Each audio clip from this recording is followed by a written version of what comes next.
Hello and welcome to the Movie Changeup podcast. This is our championship match. We are covering the 1980s blockbusters.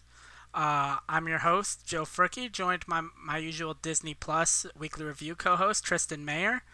We got a fun matchup today. We have two brothers going at it. We have the champion, Johnny Doop, and his brother, Bobby Mitchell, who is challenging for Johnny's title. Should be a really fun match. It's kind of a long time coming. I think this kind of started being in the works about a month and a half ago. So, Tristan, what are your thoughts on this match? Yeah, it's a rivalry decades in the making. I'm ready to see the brothers take the battle on. And when I'm judging, I'm going to be objective. I know me and Johnny have had our battles in the past, our rivalries, but I'm going to try and be an objective judge. I'm going to give the win to the best pitch, but we're not there yet. I'm not judging yet, Joe. So I'm going to remind you guys, Johnny, you suck. He's not in here yet. But Johnny, you suck. I hope you lose. I'm rooting for you, Bobby. Here on out, go, Bobby. Johnny, you suck. I can't wait to watch you lose. But sure.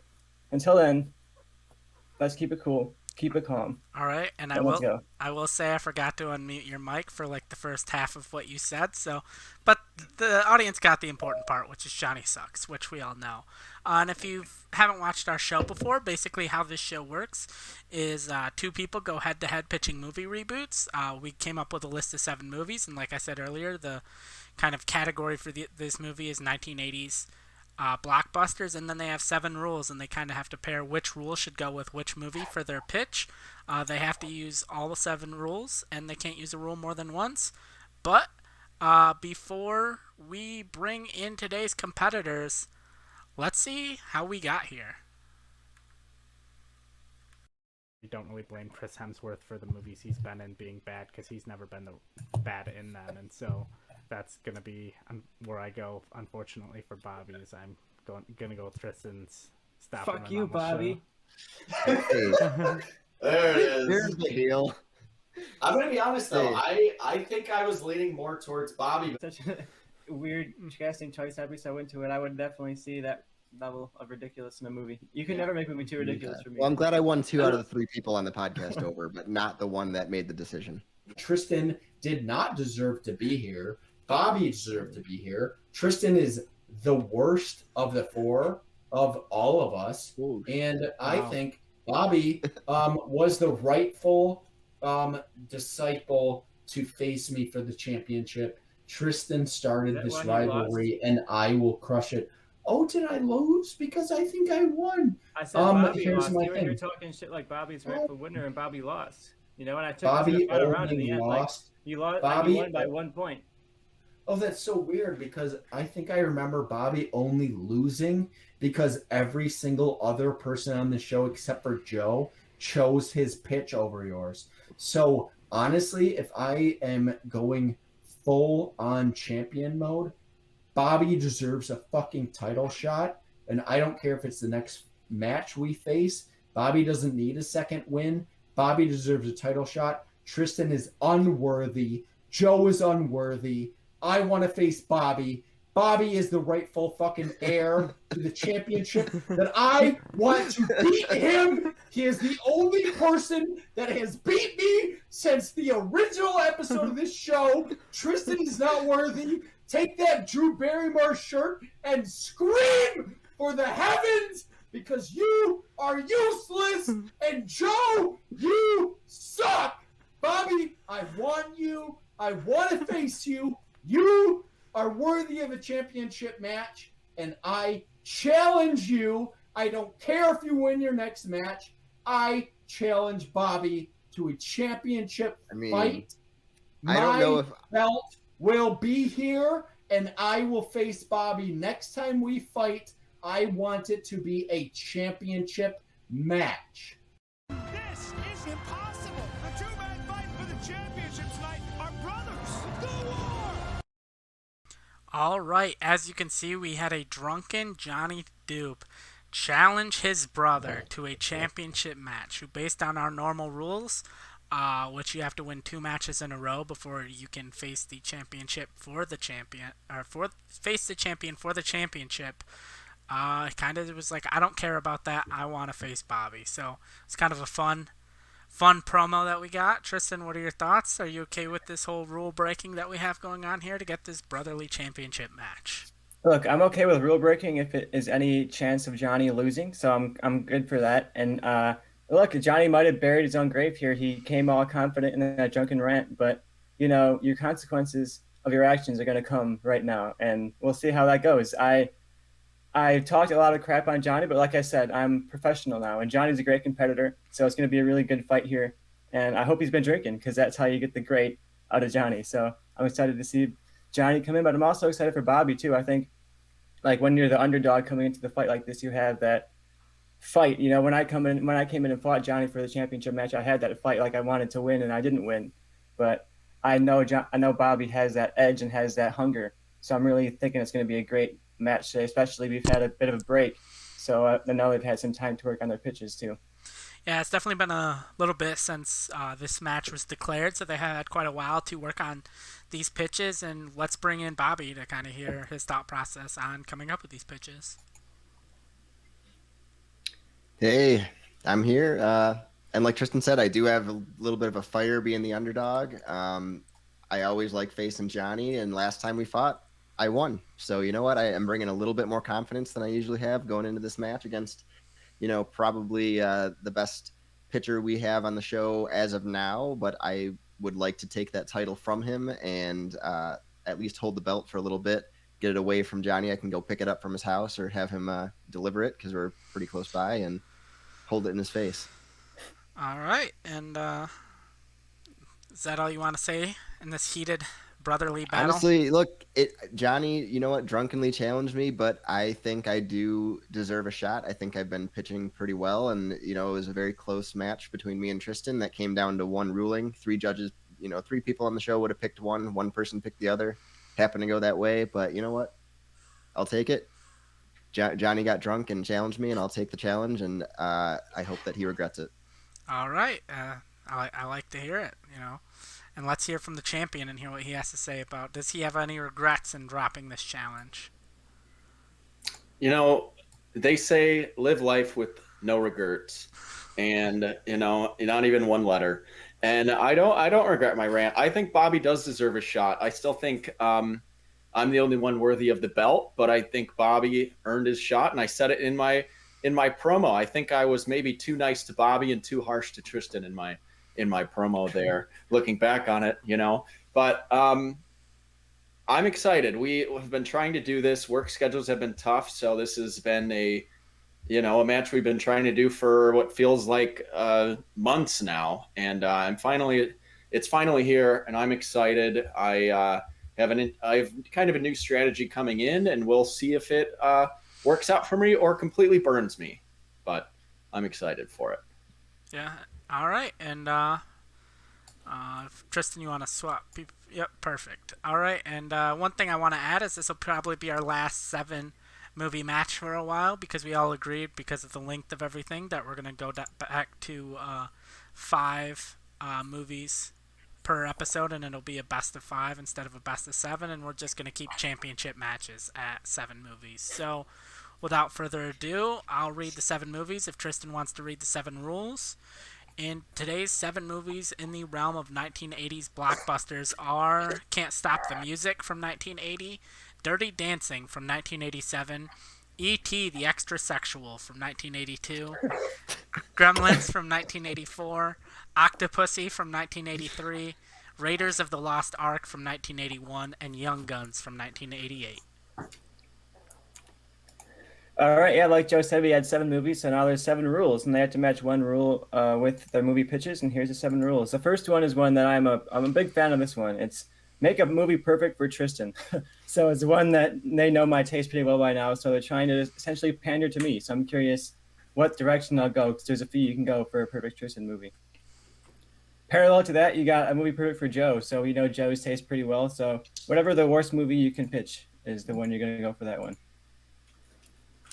The third is that one must be a crossover with the Fast and Furious franchise, which is going to be a perfect movie no matter which one you pick, so easy win there. The fourth is one must be directed by John Carpenter. The fifth is one must be cast and released as a 1960s movie. Like we said, these are all 1980s blockbusters, so they got to go back a couple decades to the 1960s. One must include Mr. T, who is not me, the actual Mr. T. And one must be cast with a pair of acting siblings. So any duos who are siblings that are acting, I can't wait to see who you pick for that one because I couldn't think of a ton. Can't wait to see y'all put Cole and Dylan Sprouse as the leads of your films. No, the sister girls doing that. Tia and Tamara yeah, Mowry. Tia and Tamara, yeah. All right, and we had a little competition before we started streaming here, and Bobby won that competition. So, Bobby, what movie are we going with, and who's going first? We're going to go with one of my favorites, which is Raiders of the Lost Ark, and I'll go first. All right, and I believe that was Bobby's pick, so that would mean that Tristan and I are co-judging this together. And I will read the description of this movie. So, Raiders of the Lost Ark came out in 1981. Was directed by Steven Spielberg, has a 95% on Rotten Tomatoes. At a budget of $20 million and a box office of $390 million, so definitely qualifies as a blockbuster. In this film, Harrison Ford portrays Indiana Jones, a globe-trotting archaeologist racing against Nazis to recover the long-lost Ark of the Covenant, a relic said to make an army invincible. Though audience polls showed little interest in the film opening against Superman 2, Raiders of the Lost Ark became the highest-grossing film of 1981, playing in some theaters for over a year and launching a decades-long franchise. All right, so let's hear your pitch. All right, so this is the only Indiana Jones movie without Indiana Jones in the title, and I think if you're going to remake a classic such as Raiders of the Lost Ark with a title like that, you don't make it an Indiana Jones movie. So this is not going to include the iconic character and more based on the title Raiders of the Lost Ark. And my director for this, to get the kind of the tone, is going to be John Carpenter. So that's my rule. This is going to be more of a horror-twinged adventure story based on the curse of the Ark, pretty much. For my cast, my male lead, I could have given them random names, but I'll just call them by their actor's name in my pitch. Evan Peters, known from the X-Men movies, from American Horror Story, and that he's a very good actor. Haley Steinfeld is my female lead, and they're kind of a treasure hunting duo in this movie. The main kind of good guy group that is looking for kind of to find the Ark to stop it from being found in the wrong hands. He's going to be led by Kurt Russell. In that group is also going to be Stephen Root for kind of the comedic relief of the group. Judy Greer as a scientist, William Jackson from The Good Place, and then there's also going to be a group of Nazis that are going to be speaking German with subtitles, so you can kind of put whoever you kind of want in that role, and they're just kind of the group that they're trying to stop, and you kind of cut to them every once in a while to see what they're doing. So, like I said, it's an adventure horror movie. This is one of my longer pitches. That's why I wanted to start with it before things got too crazy. In the opening scene, we're introduced to a group of treasure hunters making their way to the Ark of the Covenant. It's guarded by ancient booby traps, killing some of them on the way, and they vaguely talk about what they could do with the powers if it was real. The surviving group makes it to the Ark and open it. We see a flash of light, and suddenly they start to combust and melt, limbs exploding and skin melting from their bodies. And then now we get the title screen. So we just killed off kind of this group that we saw adventure in, and now it's Raiders of the Lost Ark. Similar to the original, the Nazis are looking for the Ark because Hitler believes it can give unlimited power to their army, but it's kind of unknown what this power would be. We have the German group. We have a group of archaeologists. That's the group led by Kurt Russell. And then our leads, which we're following for most of the time, are these two treasure hunters that just want it kind of for the money. Someone hired them to do a job, and they're looking for it because, to pay for whatever they need. Where was I? Yeah, so it's a donor. They don't know who hired them. We get this adventure as the group makes their way across the country to the Ark's location, and they interact and find each other's. So the treasure hunters and the good group kind of interact and meet up, and they kind of lie about their intentions and help out. So we get those two groups combined. So now we mostly have that group and the Nazis. There at some point becomes like a fallout between them. Where because they're with them for a while, and they kind of like, all right, well, now they're kind of finding out that that's not our intention, so they split off. But they gained a lot of kind of knowledge about it along the way. So all three groups kind of converge on the Ark at the end of the movie and facing the booby traps and what seems kind of like spirits kind of guarding the entrance. You get more kills, more booby traps, more supernatural kind of stuff going on, deaths to the Nazis and all that as they make their way in. Our two main groups end up breaching the Ark. The Nazis at this point are all dead. So Kurt Russell makes it at the end as well as our two leads. They open it and they see the same flash of light, and our main characters start to receive the same fate as the ones in the opening scene. We now see that they are spirits kind of trapped in the Ark as their bodies fall limp. Knowing that once this process has started, the Ark will not harm him, Kurt Russell is able to grab the Ark. It's revealed that he is the one who hired them, and he goes off with the remaining crew. It seems like he has devious intentions. So he was the good group. It's kind of a twist that he was kind of behind getting everyone to kind of go after this all along so he can get his hands on it. Kind of evil ending. What's he going to do with his power? All right. Interesting. Johnny, what do you have for Raiders of the Lost Ark? Well, for Indiana Jones and the Raiders of the Lost Ark, which is the canonized title, I believe, of the film, actually. Just like Star Wars: A New Hope, Episode 4 or whatever is, in most areas. I am making mine an Indiana Jones movie instead of a very basic treasure hunter movie. So my director is Sam Mendes, or Mendes, or however people like to pronounce his name. I think he's shown a lot of range with his films. And 1917 was obviously a big hit, but I'm a huge fan of Skyfall, and I want a guy who has kind of done a similar type of character before.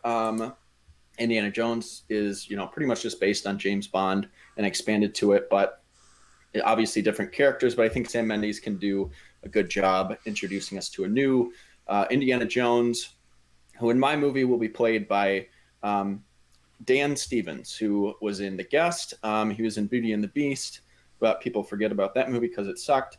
But he's great. I really like Dan Stevens. He's good on audiobooks. He does some of the James Bond audiobooks and stuff. But I just really like Dan Stevens. I think he has the je ne sais quoi that like young Harrison Ford had, and you really need that with your character.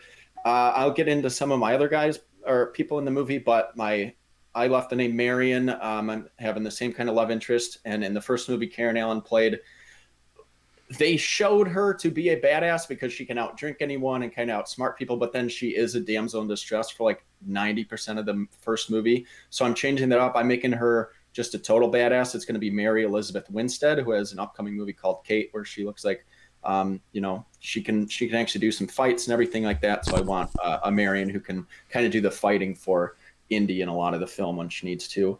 My Brody, who is the professor at the school, that is going to be played by Bill Nighy. I like that being kind of an older guy. People might know him from like the Harry Potter movies and a lot of old like spy thrillers, but I think he works for the role of Brody. And then I have a character in my movie named Slater, and that's going to be played by Tom Hiddleston. And basically my pitch, I won't go into super detail of plot-wise, because I think while the plots of Indiana Jones are maybe a little more intricate than James Bond, it's basically just set pieces to kind of get you to new locations and fun moments. So I think that's kind of the baseline of a good Indiana Jones movie. So Indiana Jones, it's going to start off with kind of like a cold open, an adventure of him, getting something, but he's going to actually be successful in this. Like whereas the first Raiders, it gets stolen from him. And then he comes back to the school, and Brody informs him that a fellow treasure hunter, who's a little mysterious, no one really knows the guy, but he's brought stuff to museums, has contacted Brody about working with Indiana to discover something many people have never even believed to be real: El Dorado, the city of gold. While skeptical, Indy meets the mysterious man named Slater, and this is Tom Hiddleston. And basically it works out as they team up to try to put the pieces together of what they have to find El Dorado. But Indy says he has to, he has a couple people he has to meet with before they go on the mission. So he goes to Egypt and finds Marion, where she's working in a bar, and you kind of get her introduction, but you don't have Nazis. The one thing I didn't say, I'm setting mine in modern times. I think you need to update Indiana Jones, and I don't like going back and having like the whole Nazi situation and everything again. Like, it's played out at this point. We don't need like a 1940s Indiana Jones movie. I want to see that, but modernized. I think they've done a good job with other franchises, kind of modernizing them, and I'd like to see them do that with this. So you're going to have a little more technology and stuff like that. But anyway, so he goes to meet her, and she says that she does have a lead that the only person she's ever heard mention El Dorado is a gem salesman in Egypt, but they have to travel to him. And my gem salesman is played by Mr. T. So you get kind of a cameo scene. You get a fun little scene of him being this character. He's not going to be in the movie for pretty much any longer than like Alfred Molina was in the original Raiders at the beginning. But you get this fun scene of Mr. T that he can still kind of have his range. But then they're attacked by people. Mr. T is killed. So you get a little bit of a fight scene in there, and you see Indiana Jones and Mary Elizabeth Winstead do their, little fight scene. And then so they meet back up with Slater, and basically they travel to Colombia and all these different places trying to find the Lost City.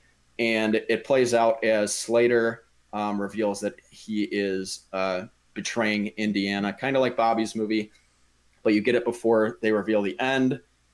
And I don't know, I didn't go into super full detail of like what the actual items are and stuff, but it will be, instead of the Lost City, basically what it is it turns out to just be a legend, but it has all this secrecy behind it. So they find a tomb, and it was basically one guy who was the legend of El Dorado, because like the actual story goes, depending on what you do, it was a guy who basically painted himself, or he covered himself in gold and drowned in an ocean or something, and that kind of spun into, it was a whole city, and then it was a whole empire. But I kind of want to have like some of the mystical stuff. So you are going to have a similar ending to Raiders, where Tom Hiddleston thinks he's successful, and he opens like the tomb of the guy that was, drowned, and he basically gets like sucked into it. But you're not going to have like all the Nazis' heads melting and like you can't look at it. So I kind of still want to have, well, even up to date, I still want to have some of the like mythological stuff thrown in there, because that's, I think, pretty classic Indiana Jones, without it being like an alien talking to him at the end of the movie. So I want to pull that back a little. I want some decent fight scenes, but I think the idea of, instead of fighting Nazis, Tom Hiddleston being like the rival to Indiana Jones, played by Dan Stevens, would be a really good dynamic. And I think that would make the character more interesting. It's more like having like one great villain rather than just like, oh, Nazis are bad. And I don't think you really get like a true menacing villain in any of the Indiana Jones movies. And I think Tom Hiddleston has shown in the past he can be that guy who can be, he can be charming when he needs to be charming. He can be evil when he needs to be evil. And I think I like that dynamic in mind. So that's pretty much the main story of my movie. And if we want to still call it Raiders of the Lost Ark, it's because there was an ark built by this emperor, and that's where his tomb is found. So that, or not his tomb, his like casket or whatever that they buried him in. So that's kind of like my arc in terms of that. I was trying to find another famous arc, but other than that, it's kind of like Noah's Ark, and I don't want to really bring that into it. So, and I don't want to just reuse Ark of the Covenant, because that we've seen before in a movie that shouldn't even be remade. So I think mine takes it in enough different directions. It's still an Indiana Jones movie, and it's something that people would be interested to see. All right. Tristan, do you have any questions for either of them? Because I have a question for both of them. Yeah, I have a question for both of them to myself. I just want to get from Johnny a little bit more about your modern day setting and how does that add to the story. You mentioned like you wanted to not have it be about Nazis. And when you started setting it was modern times, I thought, oh, is he going to bring in like the modern era of like the alt-right Nazi kind of thing? And then how does the modern times add to your story? Why does this have to be a modern day story? I don't necessarily think it adds or takes much away from it. I think it just changes it up, because nowadays, realistically, I think if they do make Indiana Jones, they'll just always set it back in the 40s or 50s, and Nazis are always going to be the enemies. I just don't want that anymore. I want something new. I want new adventures for Indiana Jones.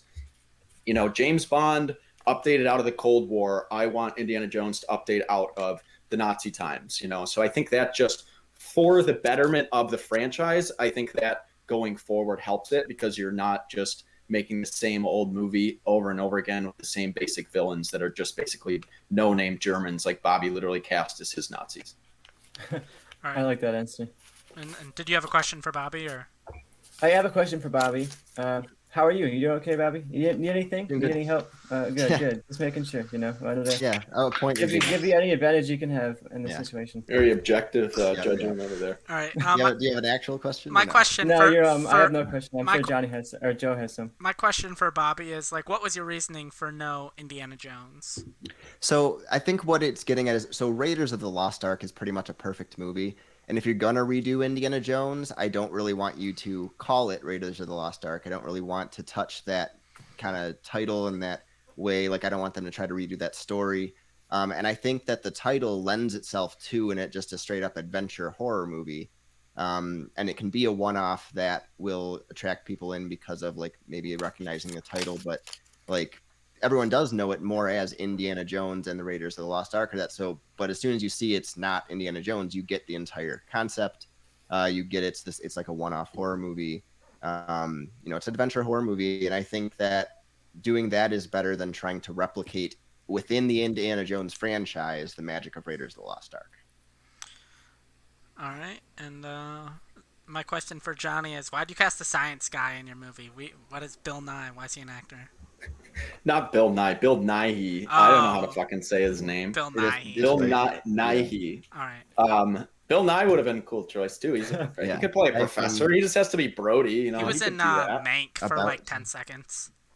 Well, Oh, there he you go. was. He had that random cameo in Mank. I was Yeah, that was super like, weird. what? Weird. All Bill right. Nye he's the one in About Time. So right? no, He's the not Bill Nye the science guy. Bill Nighy the British guy. Okay. Yes, he's the father from About Time. Bill Nye the British guy. All right, so without further ado, I'm gonna give. I forgot we changed up our fighting style, and I believe Bobby went first. I forgot to mention that before the fight. I haven't fought in this style before, so I'm interested to see if that tips the scales in Bobby's direction on a couple of the debates. All right, so yeah, Bobby, you get 1 minute of uninterrupted to attack Johnny, starting now. All right, so what I was kind of getting at with my answers to the question is I think that Raiders of the Lost Ark lends itself, because of it is a perfect Indiana Jones movie, and you don't really want to replicate that within the same franchise. So I think taking a horror direction, getting some charismatic people as your leads, you still get the same kind of adventure vibes, but you get a more horror than the original had with John Carpenter's twist into it. You still get you get the kind of bait and switch of the Nazis, which is why they are still the no-name kind of, that throws back to Indiana Jones, but then they're not really the real villains. It is the charismatic good guy, Kurt Russell, who has worked well with John Carpenter before and has given great, in The Thing, and that he's 20 been great seconds in that, left. and more. So I think you get another team up between them. It's the bait and switch where he's the villain because he's always kind of the good guy in these movies. You get two young leads that you're cheering for the whole time, and you kind of get the twist ending affects you pretty well. Johnny's is just trying to recreate the same movie within the same franchise. All right, and Johnny, you get 1 minute starting now. I think the strength of my movie is that it's actually an Indiana Jones movie. Like I said, I wouldn't take the plot of any of the Indiana Jones movies and just like expand on those and get rid of the characters. The reason Raiders is so great is because of the characters and nothing to do with the plot. Ark of the Covenant, okay, you get into some history stuff and some myths, like that's fine, but I don't think that lends itself to like a cool horror movie. And I think it would just confuse people seeing a movie, The Raiders of the Lost Ark. If I saw your movie, I wouldn't know if it was supposed to be in the same universe as Indiana Jones. I don't know if it's a prequel to that original movie that I know. I don't know if it's a sequel. I don't know if Indiana Jones exists. I'm just thinking about Indiana Jones the whole time and being like, why am I not seeing this character? I think yours would work as like a mini series, and even like with the actors you chose, Evan Peters is much better on TV shows than he's ever made an impact in films, and I think he's a good actor, but I don't necessarily need to see him be a 5 lead seconds. with Haley Steinfeld in your movie. All right, time. And with that, Bobby, you get 2 minutes to attack or defend or say whatever you want to say to change our mind, or not change, just have us whatever. Starting now. So I think, Johnny, you again, doing Indiana Jones and the Raiders of the Lost Ark again, I think on its own is a mistake. Whether you change you're also making the reason for the name, you're just kind of forcing a plot around the title. Like, it doesn't quite fit together in my head, like why you would even call it that. At that point, it's Indiana Jones and the Lost City of El Dorado, or whatever you want to call it, and it's a new movie, and that's fine, but you still tried to recreate a similar kind of plot. I think you lose a lot of the charm when you make it modern day, because I think a lot of adventure movies you add to it with the fact that they don't have a lot of technology, don't have a lot of other things around. You do kind of have a clear cut kind of villain that you can kind of point at. And I think it would have been better if you went to, okay, Cold War, like Bond, like you said, updated at least a little bit, so it's not Nazis, but just change, still have it somewhat older times rather than modern day. I think it just loses a little bit of its charm. I think 1 minute. Dan Stevens is good, but I don't think he can really recapture the magic of Harrison Ford. It's very difficult to do that. I would rather them just kind of stop with Indiana Jones when he's done, and do something different with these stories. I think that a horror movie with this, it does fit well. There's a lot of horror in the Indiana Jones movies, and it makes for a good adventure horror tone for this one, for a one-off. Anything else you want to say? How much? You have 33 seconds. All right, I thought you said time, so that was my bad. But, and I think I have a good mix that John Carpenter can use this cast well, and I think Evan Peters, we've seen him be great in movies. He's a standout in the X-Men movies, and even in the bad ones, he's a standout guy. When he is in a cast like this with Haley Steinfeld and Kurt Russell, he just needs to be a charismatic guy that you want to follow. This younger kid with Haley Steinfeld. You get Stephen Root, who's a great comedic actor who can bring some stuff. I think the group dynamics basically is what I was getting at, is great in mine as well. All right. So Tristan and I were talking during this, and basically we're kind of the similar vein here. We just can't go over the fact of Bobby's feels more like almost like a ripoff of Indiana Jones or like Raiders of the Lost Ark, and not feeling like its own kind of thing. I think my thing right now is I don't know if I could watch his movie and not just wait for Indiana Jones to show up the whole time. And so Tristan and I are of the same mind that we really don't need to give Johnny his 2 points, because the only thing he could do is potentially like sabotage himself. So we're just gonna give Johnny the point. That's fair. That was gonna go one way or the other. I liked the idea, but I knew not having Indiana Jones in it was a risk.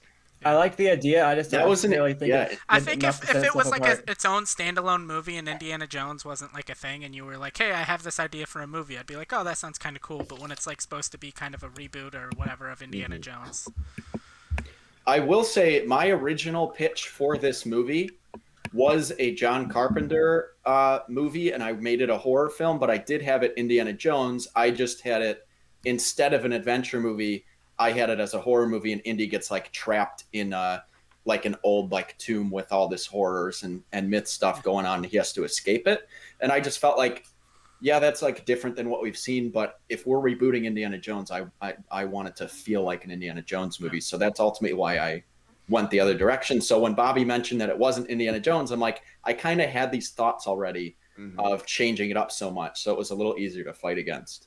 I will say my only real negative against Johnny's is I feel like he should have updated it to like the Cold War, and you could still have like the Russians as kind of the villain, and just leave like there's still the big main like so he can still have the main antagonist that's Russian instead of completely making it modern day. But other than that, I really liked his idea. But outside of that, it's Bobby's turn to pick since he lost the point. And Tristan, don't forget to update the scoreboard.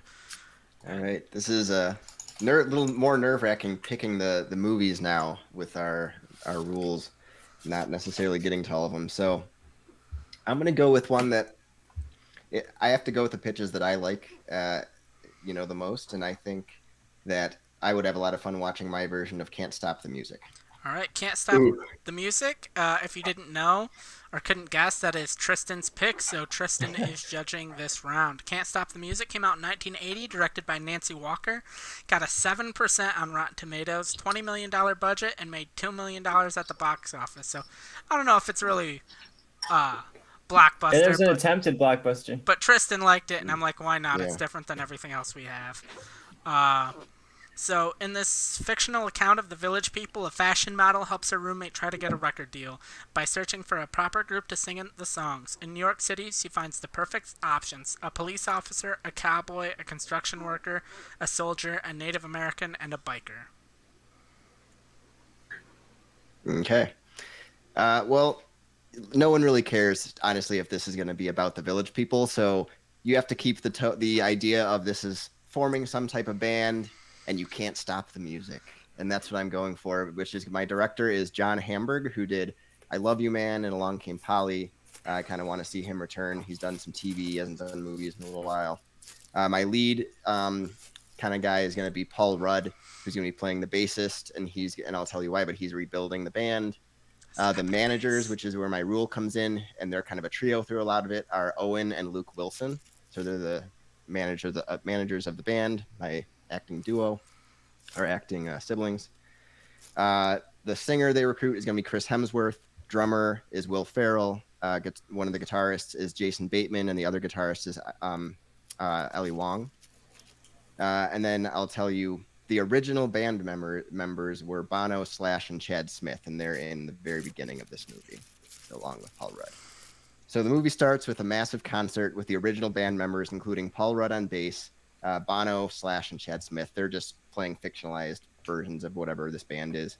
So you get a big concert scene in the opening. They hit a big finale note and fireworks start from the stage, but a misfire hitting a big stage prop of their logo falls, killing all of the members except for Paul Rudd. We now get a road trip movie following Paul Rudd and the managers, Owen and Luke Wilson, recruiting new members to keep the music alive, because you just can't stop it, to try to kind of get a new version of this band, still keep it the same thing, and be able to tour and keep their music live and touring. Their first guy they get is Will Ferrell on the drums, because he looks suspiciously familiar and looks just like the guy that they had, which was Chad Smith, and that's been a joke before, so you get a kind of brief thing of that. And most of the guys they're recruiting, they recruit for kind of the wrong reasons. So like, he's not really that good, but he looks like him, so they pick him, kind of deal. They find Chris Hemsworth and cast him as and bring him on as the singer because of his good looks. Jason Bateman, they find at a bar playing guitar and drunkenly ask him to be in the band just because they think he sounded good when they were drunk. And then Ali Wong is the only one who has mostly a lot of talent and was a huge fan that sends them a fan video of her playing solos of their song. And she's, like I said, the only legitimately good member. They're all pretty terrible, and we get scenes of them being booed off the stage. Ali Wong ends up bringing a song she wrote to Paul Rudd, and it's a very different style, more low-key and baritone for Chris Hemsworth, which fits his voice. Simple but cool sounding guitar for Jason Bateman, so he can handle it, but just has a good, cool vibe, and shows off her creativity on lead guitar with melodic riffs. Paul Rudd decides that this is a new band, not a replacement, and renames them, and we get a kind of funny but epic concert at the end of people kind of loving them. But so it's a comedy, and it has kind of a heartfelt kind of ending a little bit, which I kind of enjoy. I like when they do that. And you still get a lot of funny type of stuff. You can get the post credits with a lot of funny scenes from the recruiting and like band practice and all that thing. So funny group of guys, road trip, recruiting, movie, and with a sweet ending. All right. I like that. Johnny, what is your pitch? All right, so far we've done 2 reboots, and Bobby took Indiana Jones out of Raiders and the Village People out of Can't Stop the Music, and I won't stand for this. 2 iconic film leads. So mine will be the Village People, but again, it will be a fictionalized version of the band, just like the original was. But mine's going to be a little different than the original because mine is directed by John Carpenter. And I didn't name my characters, but my police officer is RJ Kyler, who is in Me and Earl and the Dying Girl and Power Rangers. My Native American is DeFaro Wunatai, who's going to be in Reservation Dogs and has been in a couple small movies. And I'm excited for that show by Taika. And my cowboy is going to be played by Alan Richton, who was in Blue Mountain State and Hunger Games and Teenage Mutant Ninja Turtles. My construction worker is the great Stephen Yeun. My soldier is Ben Whishaw, and my biker is Zachary Quinto. We've seen him look good in leather already in American Horror Story, and I did want to have some LGBTQ representation with Ben Whishaw and Zachary Quinto in the band. And then my head of the neo-Nazi gang is going to be played by Kurt Russell, because my movie is the band manager of the Village People is kidnapped by a group of neo-Nazis who obviously hate them because they're biracial and because they are gay, and they're this famous band. So the neo-Nazis capture their band manager, and when the Village People decide, because they're very in character of who they are going to go after the neo-Nazis themselves. So you're going to get an adventure movie of these characters hunting down neo-Nazis as in a costume. So you have a soldier, you get a biker, you get the Alan Richardson being the cowboy, and they're all way too over the top in their characters, but you get a fun kind of action adventure movie of them hunting them down. This is less like John Carpenter's horror movies and more like Escape from New York and Escape from LA, like the super fun but over the top movies with characters like Snake Plissken. I want to see, like Bobby kind of did in the other one, have Kurt Russell be a villain in this film, but Bobby's was like a twist at the end. You get super evil Kurt Russell. And I don't think, like, if I pitched this without ever having seen the movie Green Room, I would have said you're crazy. Like that movie wouldn't work. Like Patrick Stewart being like the evil neo-Nazi, but he works really well in that. So I'm kind of expanding that. It's not just them getting attacked at one room, like they're going out being the ass kickers, chasing down the neo-Nazis, and you get just this badass action movie of the village people hunting down Nazis. And I think that's cool. And that's really all that I have in there. You're going to have some music, obviously, because you can't stop it. You know, they're gonna be touring around. They're chasing them down the tour bus. They still got to make it to some of the shows, which are a little out of place because they don't have their band manager. So you get them in interesting setups. You get them performing somewhere they're not supposed to be, and that's where a group of the neo-Nazis are. So you get some scenes like that. You know, that's what I'm going for here. I'm going for the only version of Can't Stop the Music that would ever interest me in seeing it. Bobby's is just a forgettable comedy, and mine is something no one will forget. Whether it's good or bad, you will never forget it.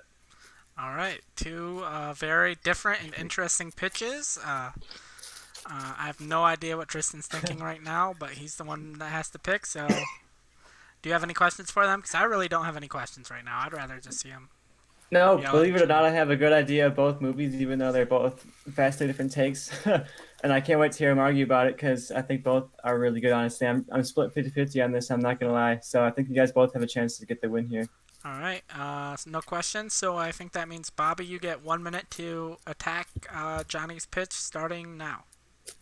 Yeah, I think, look, like I said, no one at this point, day and age, really cares about. A lot of people that are, you know, even our age or younger don't even know who the village people are. You might have to just like show them. Yeah, no, they don't, but they don't. So no one's really going to care that they're these people in character. It's just going to be weird that you're kind of having these people in these weird characters. So I think the better way to go is to get rid of the village people and create a more of a music comedy. And I think that I Love You Man is one of the most underrated comedies of all time. I love that movie. I love the tone of that which is it's funny, but it's also heartfelt. I like that. I like Paul Rudd as a lead, is very charismatic. You get a recruiting fun movie, which is is always good. Will Ferrell not being the lead, I like him as a side character. A lot of his best roles to me are when he plays a side character, like in Old School. I think you can get a good fun drumming character out of that. I think you get an up-and-comer Ali Wong, who's really good, really funny, and also a very good actress that can pull off the emotional moments that I kind of want with her. All right, and Johnny, 1 minute starting now. I mean, I don't think it really matters if village people, every single person in the world, no matter how old you are, knows like YMCA. So like people are aware of the village people. Yeah, and people know like, oh, they're, you know, this band that dressed up like this, and they were huge for the gay community in their day, and people don't really give them credit. You see movies kind of water that down with Bohemian Rhapsody that they made. I want to, you know, really up that, really show that off. You can, and you can have them be as flamboyant as you want them to be, and you don't, you know, hold back on any of that. And I think my cast works for that. I really like my actors. My movie's going to be a memorable, crazy action flick that I know John Carpenter can do and has done throughout his career. And I'd rather go see my movie, even if it's like, you know, not even fresh on Rotten Tomatoes. I want a movie that I'm going to remember. I don't give a shit about, like, your movie sounds like Get Him to the Greek level comedy, which was like fine, but no one ever remembers it. Like, I know you're going for I Love You Man, but already you have that too much of a reference of Paul Rudd on the bass. Time. All right. Slapping the bass. And before Bobby starts his 2 minutes, one thing I want to say, I don't know where Tristan's thoughts are, but as far as like the people's knowledge of the village people, I feel like even if you don't know the village people, that could be set up in like 2 minutes of the movie of this band. Yeah, so that I don't know if doesn't I need to take hear. very long. Tristan may disagree, and he's the one judging, but I personally don't need to hear more back and forth about whether people know the village people or not. Yeah, I have my mind made up on that. So if we could talk about different things, it'd be better for the debate. All right, and so Bobby, your 2 minutes starts now. I just think your movie sounds like it's a lot more ridiculous for sure, and I think that can go very wrong. And the premise with yours, because I can't quite get the tone of your movie if this is a straight up comedy with them staying in character, or if it's more of an adventure movie. Like I don't know if I'm going to be able to take the characters very seriously if you're supposed to. The characters, you know exactly kind of what you're getting, but they are sweet and heartfelt and funny, and you get a lot of funny people that can improv and interact and get a lot of great scenes out of it. You get good music in it. And I think yours strays away from the music aspect too much as well. It's more of an action movie or an action comedy. I still don't quite grasp that. And I think that you're using John Carpenter. I think he is much better even though I do like his other movies, his horror genre stuff is what is a lot more iconic and what he is best used for. So I think that's where you probably should have gone with some other movie, or even this one, go with a straight up horror movie where people are getting picked off from something or whatever. But I don't think you're using John Carpenter to his fullest extent. I don't think that you're using the Village people that great, because you're not focusing on the music, which is what made them iconic, along like them and the dress and all that stuff was the iconic part of them, not they're staying in character and they're action heroes and all that. So I would rather see a better take and a true story about them to maybe bring them back into the light, because like I said, people don't know. But I'd rather see, if this was a group that people knew more about and you can fictionalize it right away and people know that it's a fictionalized take on these iconic people, I think it works better than how you did it with the Village people, 20 seconds. who were great, but I think deserve their story to actually be told. And like I said, I think my acting duo, I like to see Owen Wilson and Luke Wilson be managers of the band. I think that I would love to see them interact with Paul Rudd and all these characters. 5 seconds. Chris Hemsworth, you bring some of the younger kind of cast in that people will follow now, like Chris Hemsworth and Ali Wong. So I like that mix as well. All right. And Johnny, your 2 minutes starts now. Johnny, before you start, one thing I want you to make sure you address is the tone. Bobby brought up the tone, and that's the question I have going in. Just the one thing I want you to address is, what is the tone of your movie? All right. For sure. So the tone of my movie is going to be kind of a dark adventure action movie. Like, you're still going to have violence. You're still dealing with neo-Nazis. Where the comedic parts come from are going to be the actors and the main characters just kind of being themselves and being those band members. So like the whole rest of the tone, like when they're in, like they can be goofy and get on stage, and then when they realize like, oh, this is like basically an audience of neo-Nazis, it's going to be more of a tense situation that John Carpenter is good at doing. But mine isn't going to be like as serious as Green Room. It's going to be like an Escape from New York. Like, you still get that kind of fun action, but it's an action movie, and you get some one-liners and you get, you know, interesting characters. But that's kind of what I'm going for. Style-wise, we don't really get that a lot nowadays. I want it to kind of feel like an 80s, 90s action movie, like a little darker than like a Con Air, but still with like crazy characters like that in a way. But anyway, getting somewhat away from that point is, I've seen your movie so many times and I do not care about it. Like, all the same people in those movies, just whatever. Like, Paul Rudd is the same guy in every movie, and I'm kind of over him doing comedies. Like, I'm interested in him and Will Ferrell being in a semi more serious movie with him being like his psychiatrist. But even in that, Paul Rudd is playing the same character. He's the same character in everything. And while everyone enjoys that, I don't need to see more of it. It doesn't do much for me. I don't need to see them in a musical. Like, that's nothing interesting. It sounds like the really weird Swedish like singing movie that Will Ferrell just did like last year, 20 seconds. 2 years ago, that no one remembers. And mine is just kind of a throwback to 80s. The last two good movies that John Carpenter did were Escape from LA and They Live. And my movie's going more towards those. I feel like his career got shot when he just started only doing horror movies, and he just got bored, and he hasn't made anything 5 in seconds. over a decade, basically, because of that. So I want him to return to his adventure action movie style. All right, Tristan, you're judging this round, so. Yeah, this was definitely a lot harder than the first round. I think both of you guys had some good stuff. Before I make my final call, I want to get Joe's thoughts, but I do have a call to make. It's hard because the tone thing was slightly a problem with me for Johnny, and it's hard. Like, depending on when you ask, my thought could go either way. but I would give the slight edge to Bobby at like 50.5, 49.5. Yeah, I'm conflicted because when I hear Bobby's movie, it sounds like something that if I was like an executive at the studio, I'd be like, go for Bobby. That sounds like a marketable, like good movie that would be guaranteed entertainment and like guaranteed fun. And there's no way it's bad. But I don't think it. I mean, the ceiling is high, but I don't think they would get there. And I think Johnny's has the potential to be something really unique and interesting that I haven't quite seen before. And I've seen a lot of like musical kind of band coming together kind of stuff. I don't know. Like Bobby's just slightly does sound like something I've seen a couple of times before, and Johnny sounds like something I've never seen before, and that might result in a terrible movie. But if I was in the theater and I had a chance to see a ridiculous John Carpenter action movie where the village people are hunting down Nazis and it's like this gay empowerment movie where all these LGBTQ famous people are like hunting down literal Nazis, and that sounds like something I'd be into. So I'm going to go with Johnny on that with a very slight edge. All right. I'll tell you this right now. My entire pitch that I wrote for this movie was when the Village People's manager is kidnapped by neo-Nazis, the band decides to rescue him themselves. Didn't write anything else. I was just like, I don't know where else to go on that. That's why my tone might have been a little all over the place because I didn't have like a story structure, but I just thought it sounded ridiculous. It sounded fun, but that was crazy. I couldn't think of what interesting thing I could do with fucking Can't Stop the Music. Thank you, Tristan, for that choice. All right, so it is now 2-0. Johnny leads. Tristan, if you update the scoreboard, and that means Bobby, it is once again your pick. Man, I don't like Bobby picking all of them. I don't know. What are you gonna do next? Well, it's worked for you so far, but you're gonna go first on this one, but let's do Dirty Dancing. Dirty Dancing. So we're sticking with Tristan picking. Came out in 1987, directed by Emile Ordolino, I guess. 69% on Rotten Tomatoes.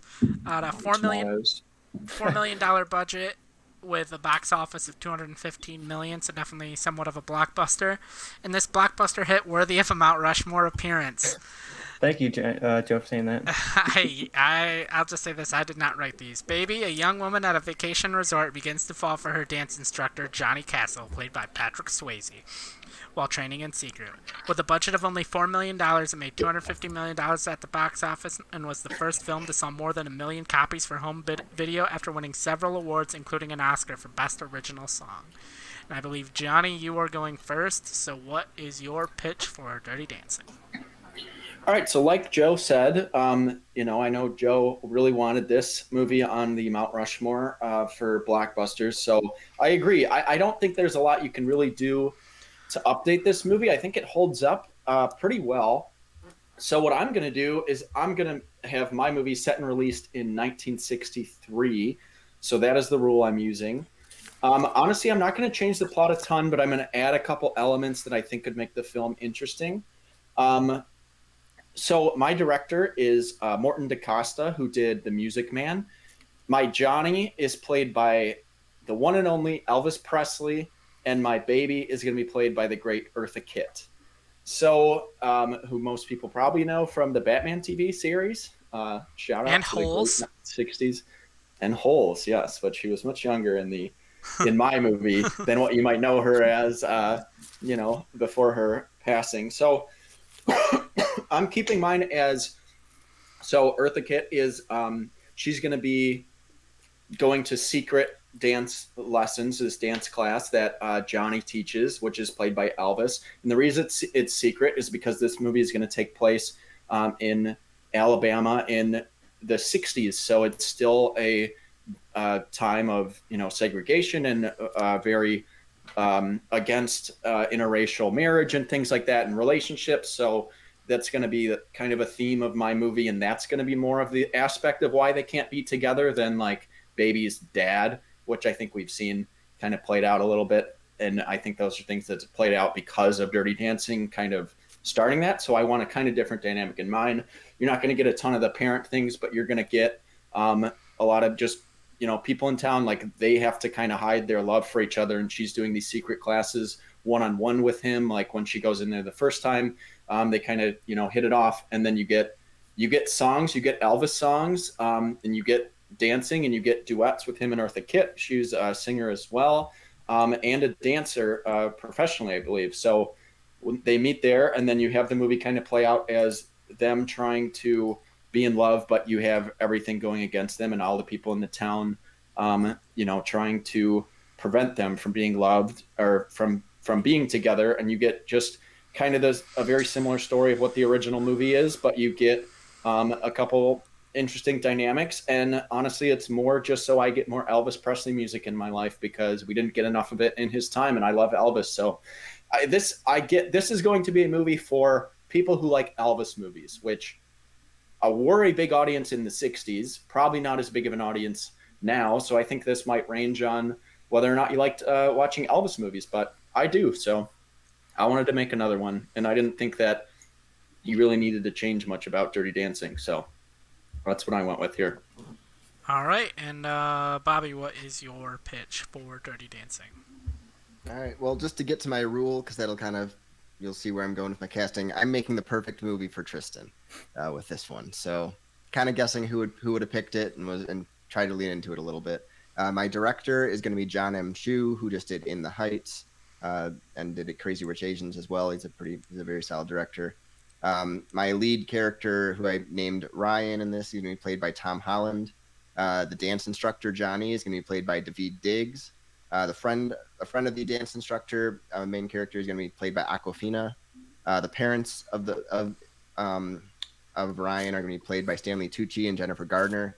And then the head of the resort that they're at, the camp, is going to be played by Kevin Costner, kind of like I'll kind of get into what he's kind of a smaller role in this, but he's in there.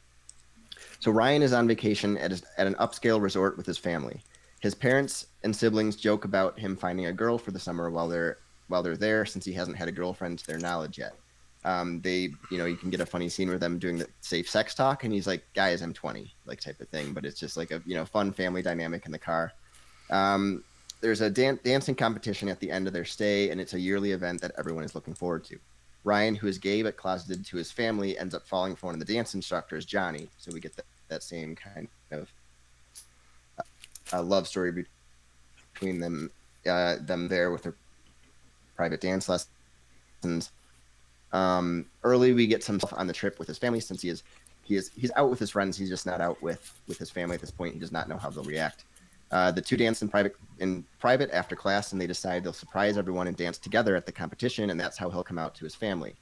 We get big dance numbers and duets between the two during their practices, and as they're practicing the big lift moment, they get walked in on by one of the other dance instructors.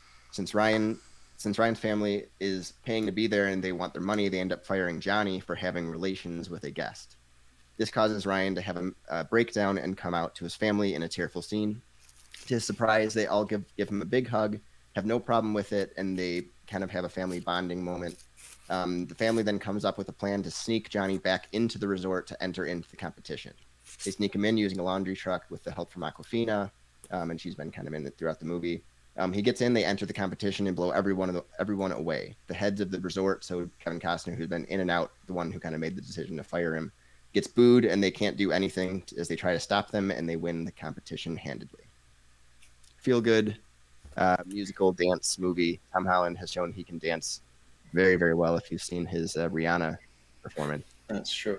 I also went off script and forgot to mention really the finale movie, which is similar to the original. It's a dance competition, but it basically, the whole movie plays out of the city doesn't want them to be together, and they think that they have to hide their love, and at the end they decide to join the dance competition together, and that's where they show everyone it doesn't matter if one person's black and one person's white or what race you are, like you can still be in love and you can still dance and you can still be the best at this, and they win the competition. The very 60s style happy ending to my movie. But I literally forgot to mention that, and then Bobby mentioned it, and I was like, oh fuck, I didn't even say anything I wrote. So there's just a glimpse into the end, because I forgot to mention the actual climax. All right, I don't have any questions for either of them. Tristan, it's your judging again, so do you have any questions? I have a question for Bobby, since it was the perfect movie for me. I'm curious why you chose to cast who you cast. Tom Holland isn't someone that necessarily I attached to as an actor. I'm not a huge fan of his Spider-Man, so I'm curious why you chose the cast you chose. I think for the type of movie, I didn't want to just, like, I wanted to make the perfect movie for you, and I wanted to kind of give you something you don't know you need. And I think Tom Holland, this is a role that you would connect with him with, because he looks like he plays struggling with kind of himself very well. He's done that in movies. He can dance. He can put on a great performance, and I like, you know, I could have just like I considered casting like Ben Whishaw, getting like someone else in there, but I wanted the charisma and something that someone like Tom Holland, who has experience really leading a movie and being the star and attention to, that people can kind of fall in love with throughout the movie with him and Daveed Diggs. And I think he plays you believe him as kind of this younger kid who's struggling with himself. And I couldn't really think of anyone who kind of personified that as well as Tom Holland does currently. Instead of just casting maybe someone who's older, who they'd have to maybe like make seem a little bit younger, or someone who is, you know, on the rise, but not really a star who I really knew could lead this movie.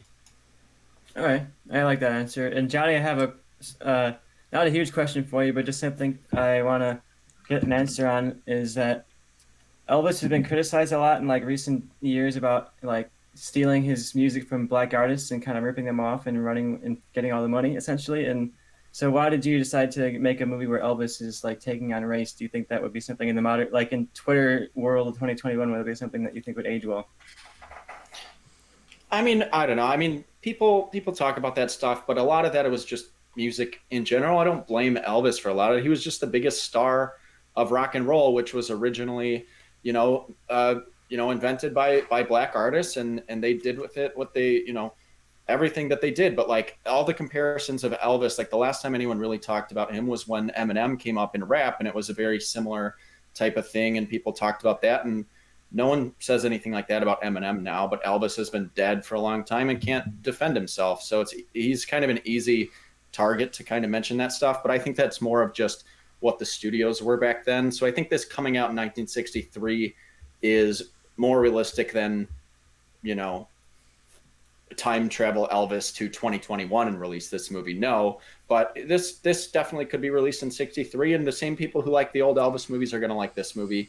It's not going to find like, maybe the young Twitter audience isn't going to care about this movie, but I'm not really going for that. So I don't know. That's kind of my thing on that. Like, it's a 60s movie of Elvis. I don't see anyone tweeting about Blue Hawaii and talking about anything like that, on Twitter now. So I don't think it would be like an earth-shattering type of movie nowadays. All right, yeah, that's a good answer for that too. I'm ready for. Do you have any questions, Joe? No, I'm ready. If they want to just fight it out, I believe. Yeah, let's hear the fights. All right, hold on a second. Let me get my stopwatch. And I start for once this time because I went first. Yeah, Johnny, your 1 minute starts now. I just think, I honestly didn't know a lot to do with Dirty Dancing, and I don't think Bobby and I changed it up a ton. I think we added a couple elements to it, but I could see mine being released. I could see mine being something that like I would like to see. I like the old Elvis movies. I would throw this on, be on Turner Classic Movies, and I'd be excited about it. And it'd give us some good songs, like some of his best songs were from movies. Bobby's movie, just to me, I think you hinder yourself by making the rule that you did. If your rule was like, oh, I'm going to cast Mr. T, and you had him as a throwaway thing, I wouldn't have a ton to fight, because I think your movie sounds like if they did a modern day Dirty Dancing, it would be similar to it. But I don't think your movie is the perfect movie for Tristan. I just think you made a musical of a movie he likes. It's going to be a worse version of a movie that he already loves. And then you say it's a perfect movie for him. But I'm not seeing like Charlie Kaufman direct it, or, someone that I know Tristan really loves and like actually connect it to Tristan, like make a movie for Tristan. Bobby, you get 1 minute to attack Johnny starting now. So I'll start with this before I forget it. I think I basically structured the movie, and I came up and I had, this is a movie Tristan would love, and then cast and picked directors that I think could fit the movie. So I want to make the best movie possible. Tom Holland, one thing I forgot to say that I kind of said early on is I picked him also because he's an amazing dancer too. So you get some awesome dancing, singing numbers with him and Daveed Diggs, who's a Broadway star. So I think that does add an element that's not in the original.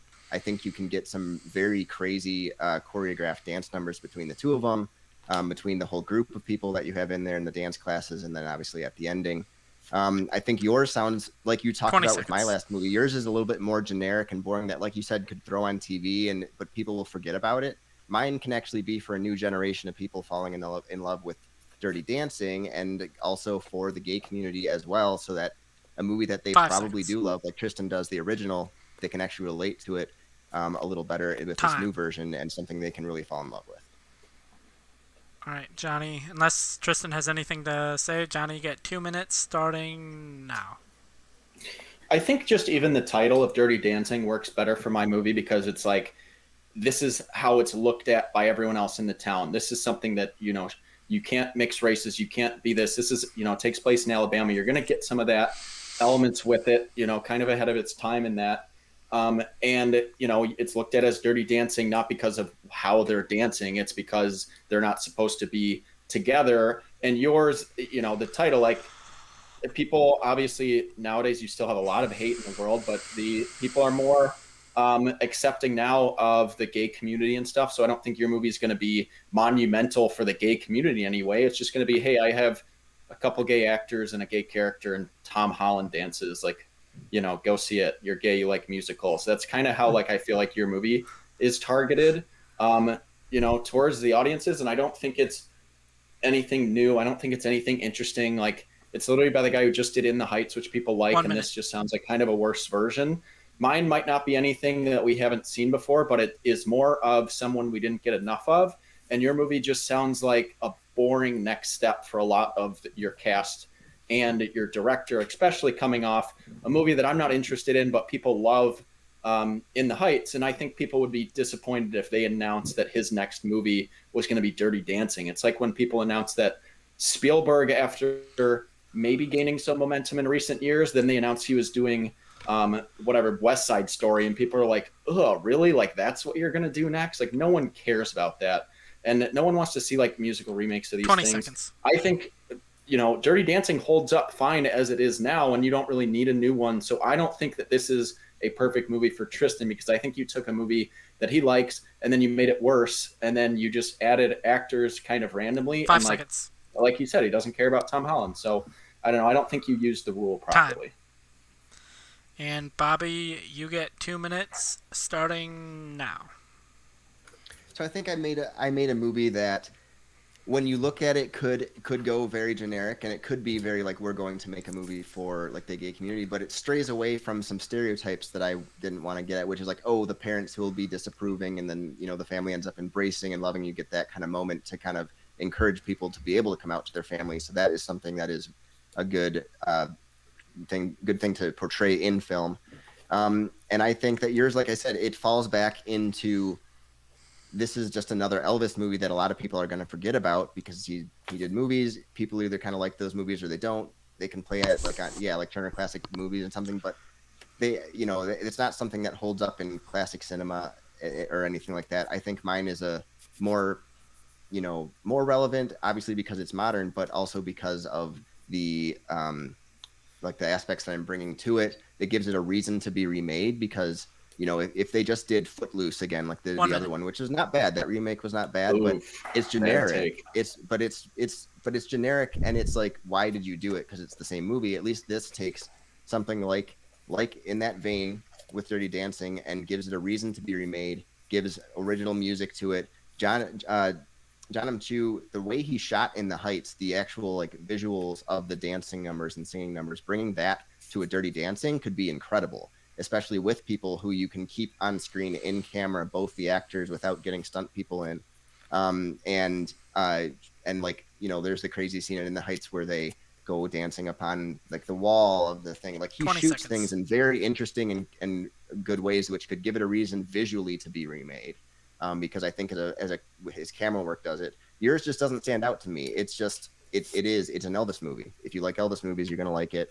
That's about it. It's 5 seconds. It's not going to stand out to most people, I don't think, nowadays. And it's not going to stand out in his filmography. All right. I really don't know. Both these movies sound like not my movie at all. I don't care about either of these movies, so if it were up to me, they'd both lose.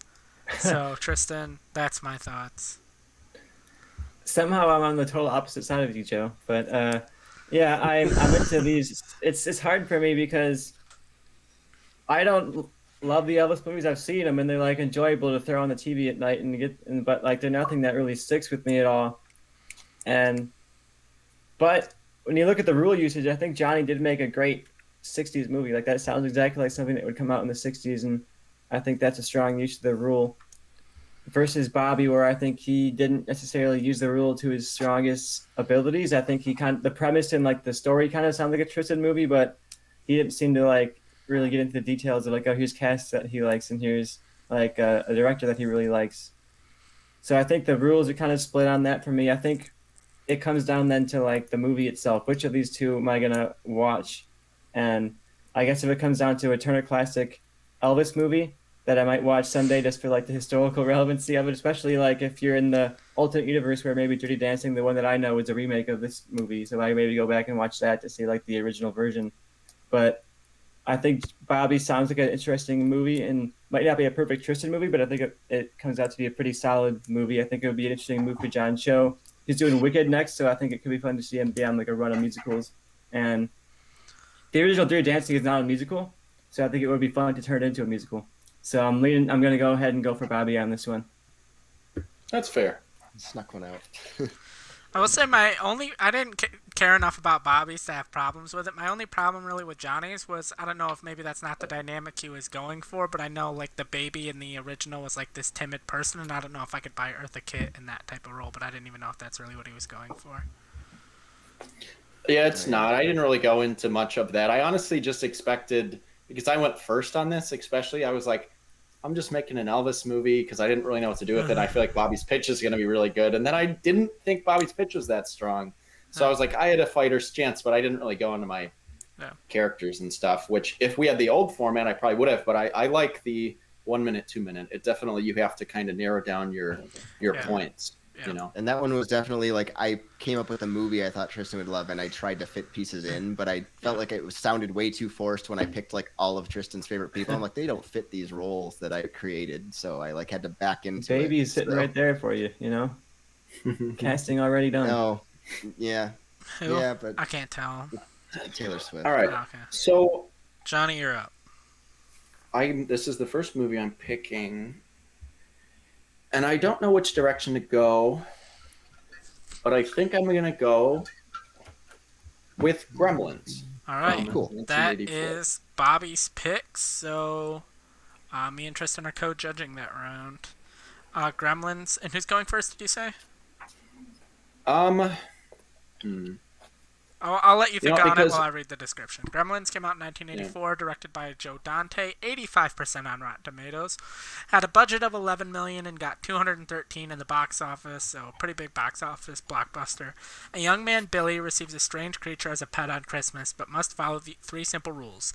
Don't expose it to sunlight, don't get it wet, and don't feed it after midnight. When the creature multiplies, it is up to Billy to save the city on Christmas night.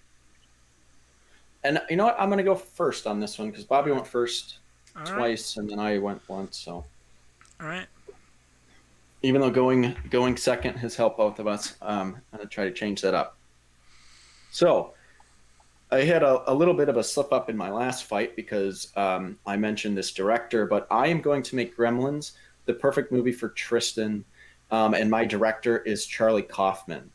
My lead character is going to be played by Nicolas Cage.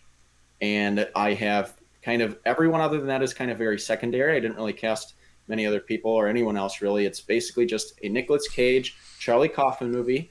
And here's my pitch. So my movie, the whole movie is going to take place on an airplane. Nick Cage plays Billy, an anxious and nervous man. The takeoff goes smoothly, but when a storm hits and the plane starts experiencing some turbulence, Billy looks out the window and, to his horror, sees gremlins on the wing. Panicking, he calls over the flight attendant to see what he just witnessed, but when they look out, there is nothing. The movie plays out as an updated take on Nightmare at 20,000 feet, full of creepy and goofy scenes involving Nick Cage believing gremlins are trying to crash the plane. You get scenes of Billy surrounded by only gremlin passengers, and all the flight attendants are gremlins. You get as an homage to like kind of the humor of like Gremlins 2, the new batch. I want to kind of combine the aspects of like the original Gremlins and Gremlins 2 and then throw some new stuff in there. But you also get creepy scenes of Billy in the luggage area with Gremlins popping out in a more tense style of tone, you know, because they're trying to kill him and you don't know where they're hiding. So you get some of those moments in there. And you also get Nick Cage doing the waltz with a full-size woman gremlin dressed as a flight attendant in like a 3-minute dance scene. The film has an ambiguous ending in which you discover the character of Billy is the same Billy who lived through the events of the first 2 Gremlins movies and suffers from PTSD. You have to decide for yourself what was real and what was in Billy's head.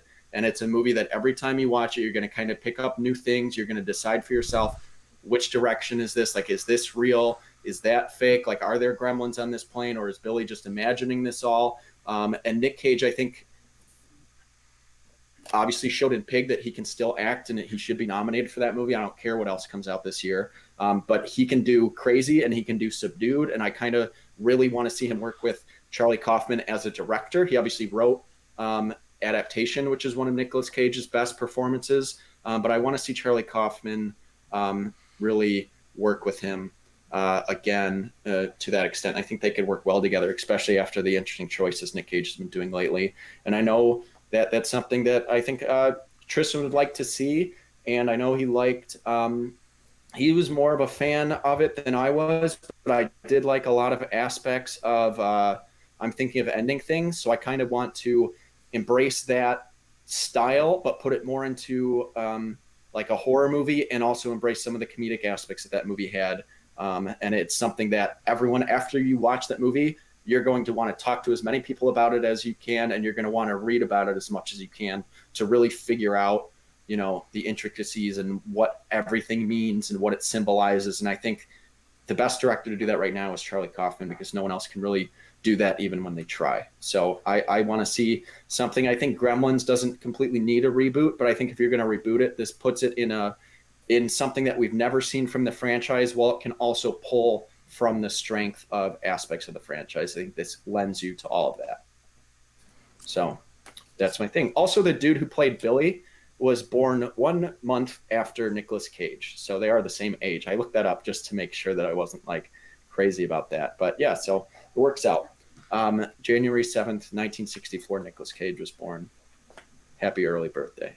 Right. Almost there. And I will say I appreciate Johnny hedging his bets on who is going to judge this round, including a Twilight Zone reference for me, who included a Twilight Zone-inspired pitch in our last episode, and then having a 3-minute dance scene with a gremlin for Tristan. So. I like to have, you know, I still want to make a movie that all of us would like, but I did want to make a movie that I think, out of all 4 of us, I think Tristan would enjoy the most. All right. And Bobby, what is your pitch for Gremlins? Say very, very different directions with this one. I'll get to my cast and director in a second. I'll get to my pitch here. In the opening scene, we see a family feeding Mogwai after midnight and their transformation into gremlins. They terrify the family and leave, raiding a nearby movie theater. While they're there, they see a movie featuring a motorcycle gang. And after that, you see a lot of them leaving and crashing a motorcycle bar and taking them. This happens to be the hometown of Dominic Toretto. So this is going to be a crossover with the Fast and Furious movies. As the Gremlins are run amok, he calls on his team. For most of it's just Dom until like certain members arrives. Like one person will show up, and then in a little bit another person. Then you finally get the whole team together by the end that can kind of get there. And it's a Fast and Furious style action horror movie. The Gremlins, like I said, after seeing them, is a motorcycle thing. You get ridiculous things of like how they kill all these gremlins. There's gonna be a ton of them, so they're gonna they're gonna multiply and like be a ton of gremlins across the whole town. And you have the Fast and Furious crew going up against a bunch of gremlins. Every single gremlin is gonna be voiced by Vin Diesel, so he does great voice work, and I think that he can kind of that would be fun. He does it a lot, and he can bring that to the Fast and Furious movies. There's gonna be a cute Mogwai.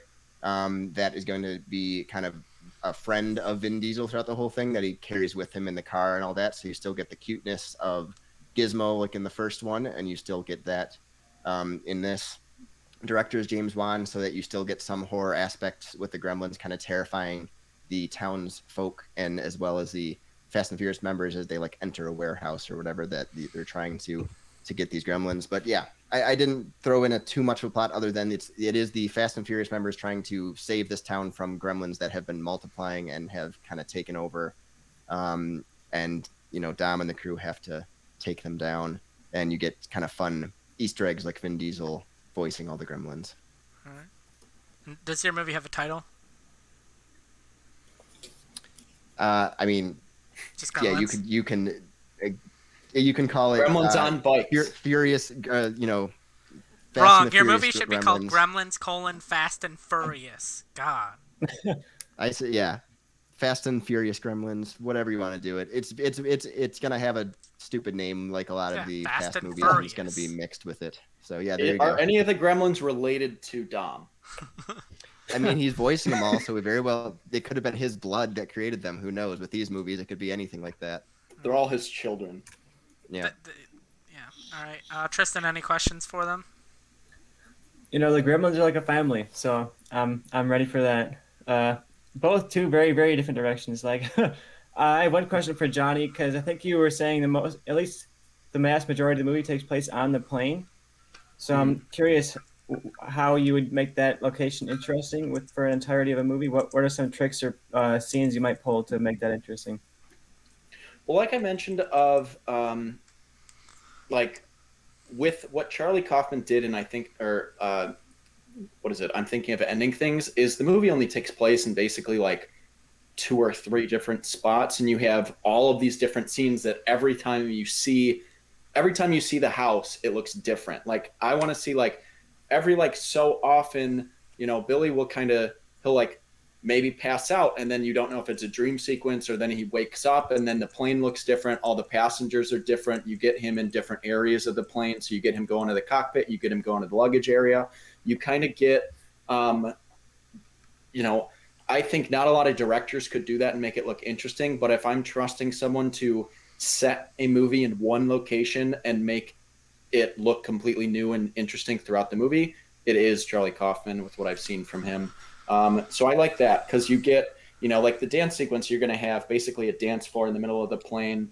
And it kind of just like everything else goes black and you get the spotlight over them. And, it's going to look like a different set. And then you're going to have him just like, sitting in the plane and all the passengers are gremlins. You're going to have a scene of all of the passengers being Nick Cage and all kind of freaking out. And you're going to have a lot of that. So even if like the setting looks similar, you're going to have a lot of different aspects of things. You're going to have the flight attendant change from, I would start it with Jesse Plemons as the initial flight attendant, and then like halfway through the movie, completely change who plays him, and bring in,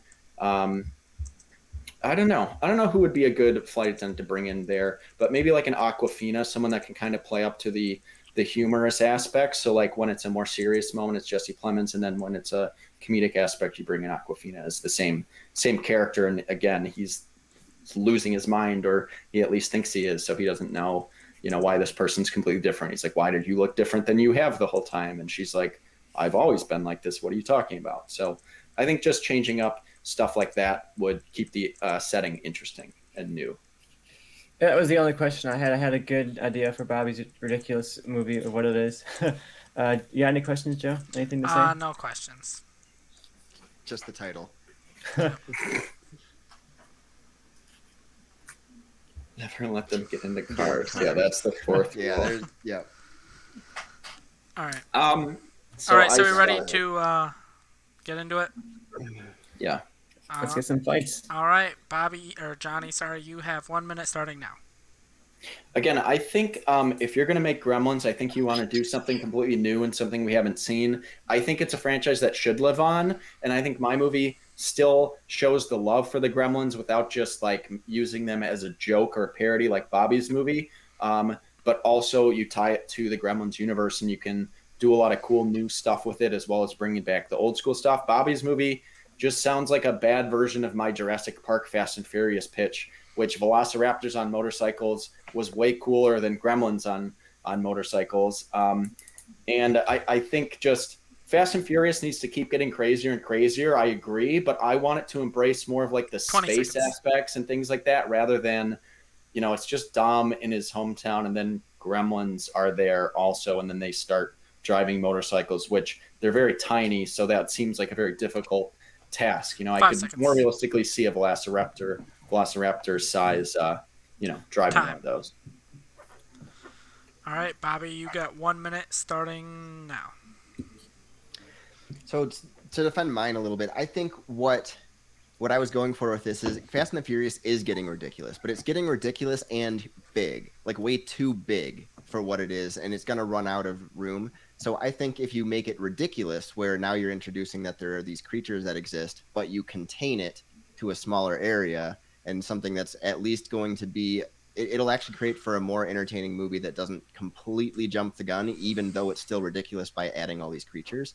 And with Johnny's, I think you're taking a famous Twilight Zone story that everyone kind of already knows, like, okay, 20 there's seconds. Gremlins on the wing, and just kind of making it weird.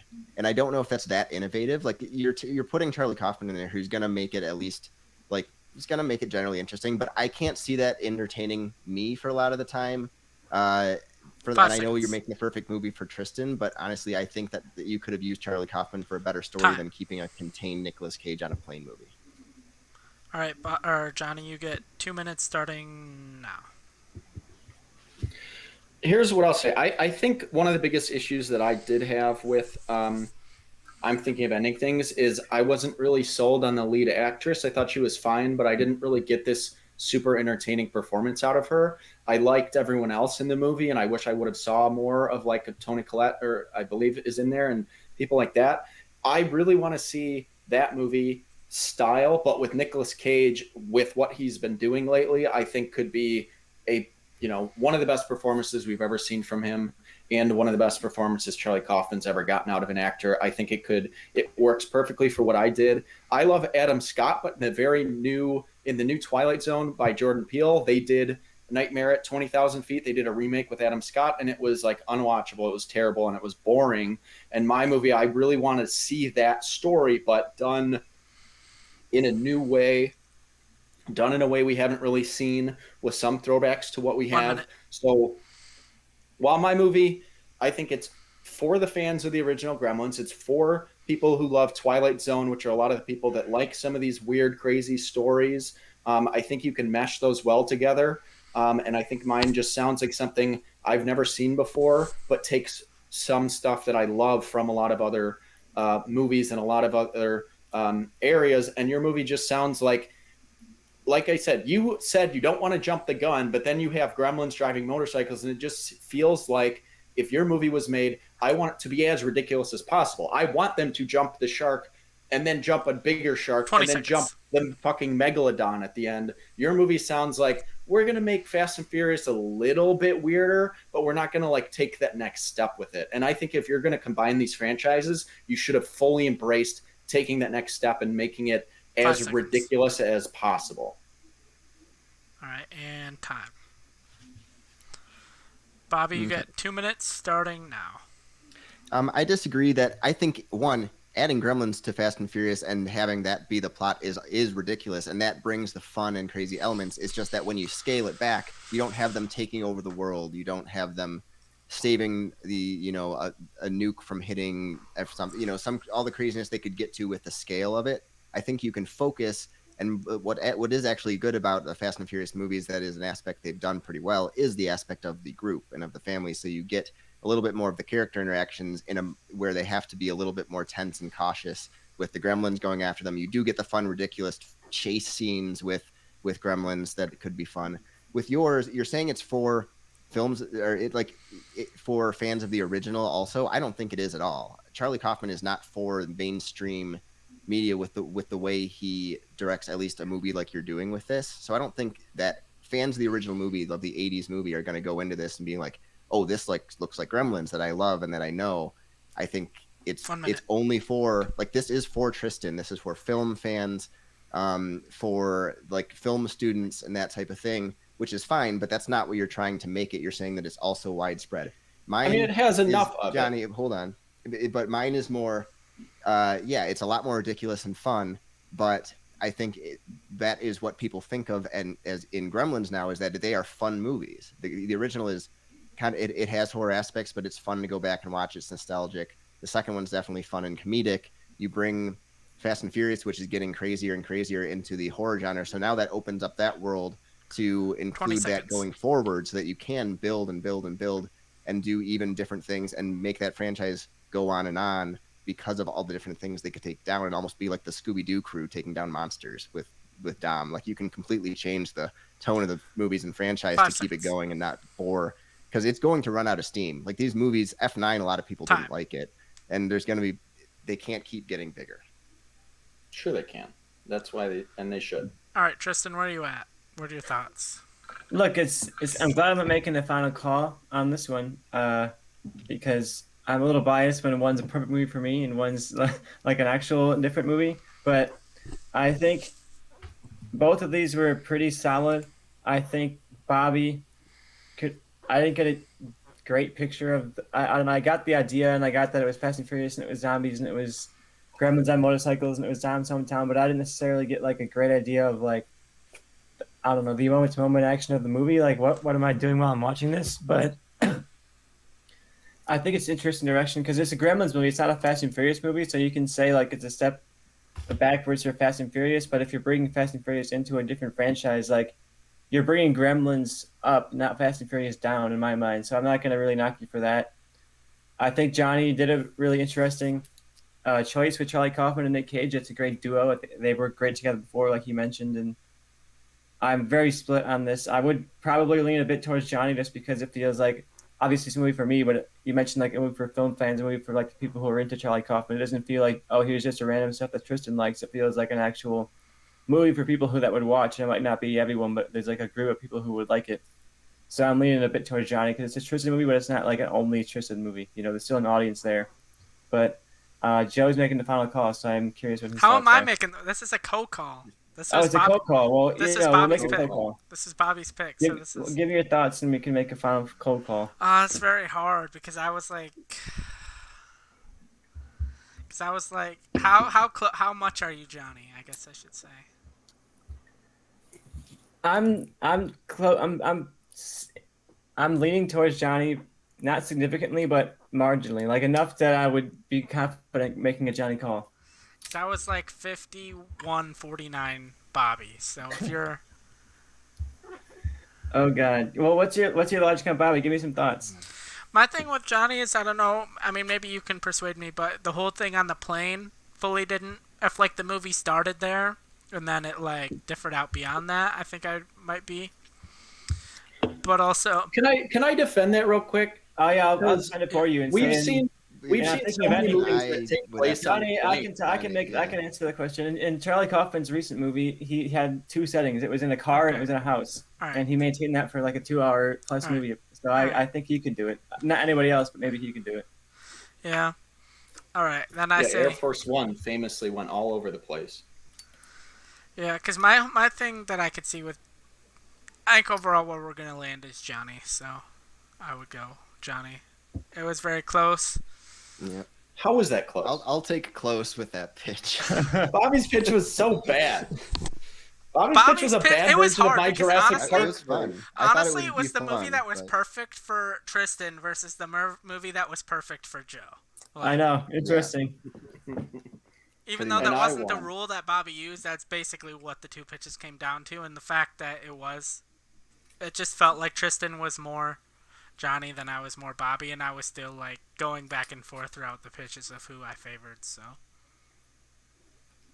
If that was the perfect movie for Joe, I got to make some changes on my Joe movie. all right, Yeah.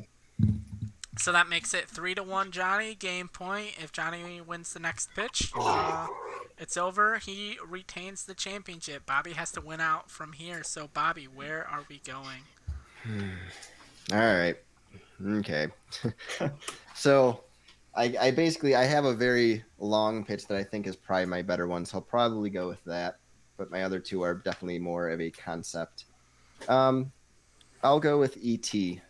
All right, finally. And I'm gonna make Johnny go first again, because I feel like going seconds can be a little bit of an advantage. All Yeah, right. because I can't rebuttal anything you say in your last 2 minutes, I've realized. And even if you're just spouting off lies, I can't say anything to defend myself. All right, so we finally have a movie that I am judging by myself. So I'm the chooser of this one. E.T. came out in 1982, directed by Steven Spielberg, got a 98% on Rotten Tomatoes with a $10 million budget and a $793 million box office. After a gentle alien becomes stranded on Earth, the being is discovered and befriended by a young boy named Elliot, played by Henry Thomas. His brother and little sister Gertie, played by Drew Barrymore. The children decide to keep its existence secret. Soon, however, the government closes in and E.T. must phone home before it's too late. All right, Johnny, what is your pitch? All right, so my E.T. movie is going to be directed by Jeff Nichols, who did Mud, and he did Take Shelter and Splinter and a few other great movies. My Elliot is going to be played by Noah Jupe, who is great in the new In a Quiet Place Part 2, but also in Honey Boy. I wasn't a huge fan of that movie, but I thought he was the best person in it. And then my Gertie is played by probably one of the most amazing child actors that we've ever had in Hollywood, Julia Butters. She was obviously in Once Upon a Time in Hollywood, but she is in an amazing sketch in the new season of I Think You Should Leave, and she is so fucking funny in it. And she's great. So I wanted to put her in there. So I aged up Gertie and Elliot both a little bit. It's not like a 10-year-old and like a 4-year-old or whatever. It's more like a 15-year-old and like a 12-year-old. Not a big difference, but I think, it makes it a little more adult for them to kind of just like be on their own. I think makes the movie work a little better. So here's my pitch. Brother and sister Elliot and Gertie discover an alien living in their shed. They are scared at first, but realize he is harmless, and they become friends with E.T. They realize E.T. is just trying to get back home and want to help him, but when they are spotted by the government and sent when the government is sent in to capture E.T. so they can run experiments on him, E.T. gets captured in the back of an SUV driven by government lackeys. Elliot and Gertie try to catch it on their bikes, but they are too slow. They get in an argument. Elliot wants to give up, but Gertie yells, "E.T. is family." Did someone say family? A voice off screen says in a deep, raspy, almost evaporated tone. The kids turn to see Dom and the gang from Fast and Furious. "We gotta get your family back." The kids get in Dom's car and they chase after the group of SUVs. They jump into the back. They jump into the back and get E.T. They manage to get in the back of Dom. Manage to get back to Dom's car, but there is a cliff they are heading straight for. The kids shut their eyes, but the car goes over the cliff, surely to all of their deaths. But the kids open their eyes and they don't feel the car falling straight down. E.T. is holding up a glowing finger and the car is flying. You get the classic bicycle shot with the moon in the background, but instead it's Dom's car, and the gang makes an escape. And now they're flying to safety, but that is when the government flies in. They got planes, and they're chasing after the cars that are all flying with E.T. controlling them, and you get a fun final action scene of the cars making the airplanes kind of chase into each other. They don't have any guns or anything like that, so they gotta really basically do cool driving, but in the air, controlled by E.T., and they make the planes shoot each other down and things like that, and they get to safety, and that's when E.T.'s family comes to get him, and you're introduced to Dom's real father, which is an E.T. type alien, and you have the reunion. So it explains why Dom is there at the word family. He can sense it because he's related to E.T. In a way. He's of the same transcendent race, and you get E.T. You get Dom reuniting with his family, and you get E.T. returning home, and you get just a great movie, going on to that. And at the end of the movie, Dom and the rest of the gang decides to get into the spaceship and go with the E.T. people. So it sets up a Fast and Furious sequel in space. Fully in space, not some bullshit they tried to pull in F9 where they were kind of in space, getting the satellite. We're going to have a full out alien space movie with Fast and Furious next. So I set up for that while also making a great throwback to E.T. with better actors in it. And it just is going to be amazing. It's going to be great. It's everything I need. E.T. is a movie that should never be rebooted. But if you're going to do it like this, because this just lends you that gap that I need Fast and Furious to cross of making it the most ridiculous franchise in Hollywood. We need a team up of Groot and Dom one day. We need Fast and Furious to cross over with Guardians of the Galaxy, and this is like the bridge to get them there, while also being a great movie in itself. All right. That's how you fucking do a Fast and Furious movie, Bobby. All right, Bobby, what We'll is see. your pitch? A lot less ridiculous is what I'll I say. would hope so. That's pretty much. All right. So my movie, just to get to it, I made my rule is that this is going to be the perfect movie for Joe, which We already apparently got that one. Which Is it? Yeah, apparently just should have been copy Gremlins, everything I just apparently. said. So, so Fast and Furious. No, so it's going to be written by Taylor Sheridan and directed by James Mangold. My lead character is going to be named William. Is going to be played by Bryan Cranston, and then there's a military man. All right, but it's hard to cast people for these perfect movies. Yeah, I don't hate the him. main That's why I did military one person thing. is going to be Michael Shannon, is kind of like the main military villain kind of guy in this one. Typical. But this movie early on shows a kid meeting an alien with a scene of him leaving to get on the ship, reminiscent of the original E.T. We cut to an older man now as Bryan Cranston, who has been called crazy his whole life, and because he believes in aliens and has been telling people about these existing. And his family, when he was younger, put him into a psychiatric hospital, and he's kind of dealing with that now, dealing with a lot of problems with his life. And now, suddenly, we see that E.T. or his race is returning now to a begrudging man to help him. It essentially examines someone going through a crisis of faith as he's starting to not believe his own experiences and thinks he must be crazy. He initially refuses E.T., knowing all the problems it caused before, and E.T. is captured because of it and brought to Area 51 for examination.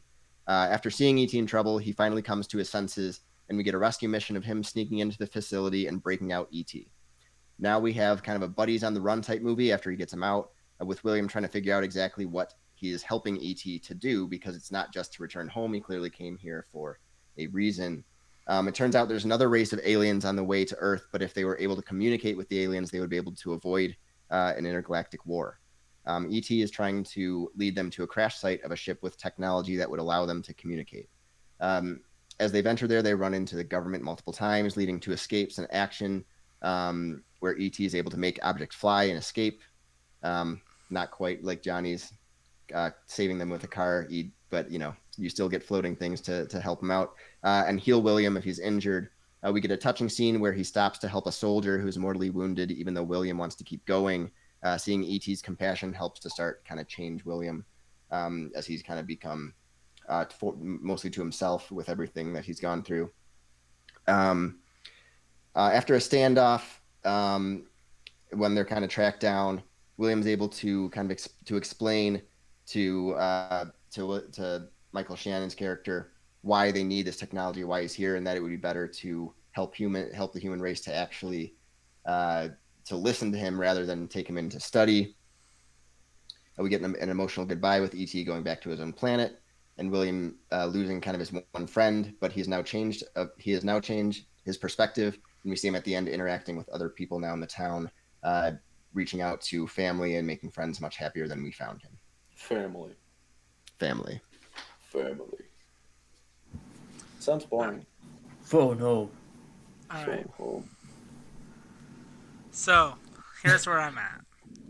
And Tristan, as co-judge, may have different opinion, but I could let you guys say your things for like 2 minutes and 1 minute, but I just don't see a scenario in which I vote for Johnny's Fast and Furious crossover. What? Yeah.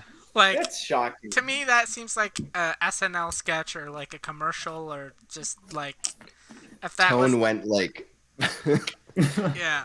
Bullshit. I thought for sure you were about to say I can't see a world where I choose Bobby's. Like Bobby's, like I wasn't 100% feeling it, but I'm like, no matter what you guys say or attack each other with or defend each other with, I can't. At what point in my movie did I lose you? When the Yeah, Fast that and the part. Furious crew showed up.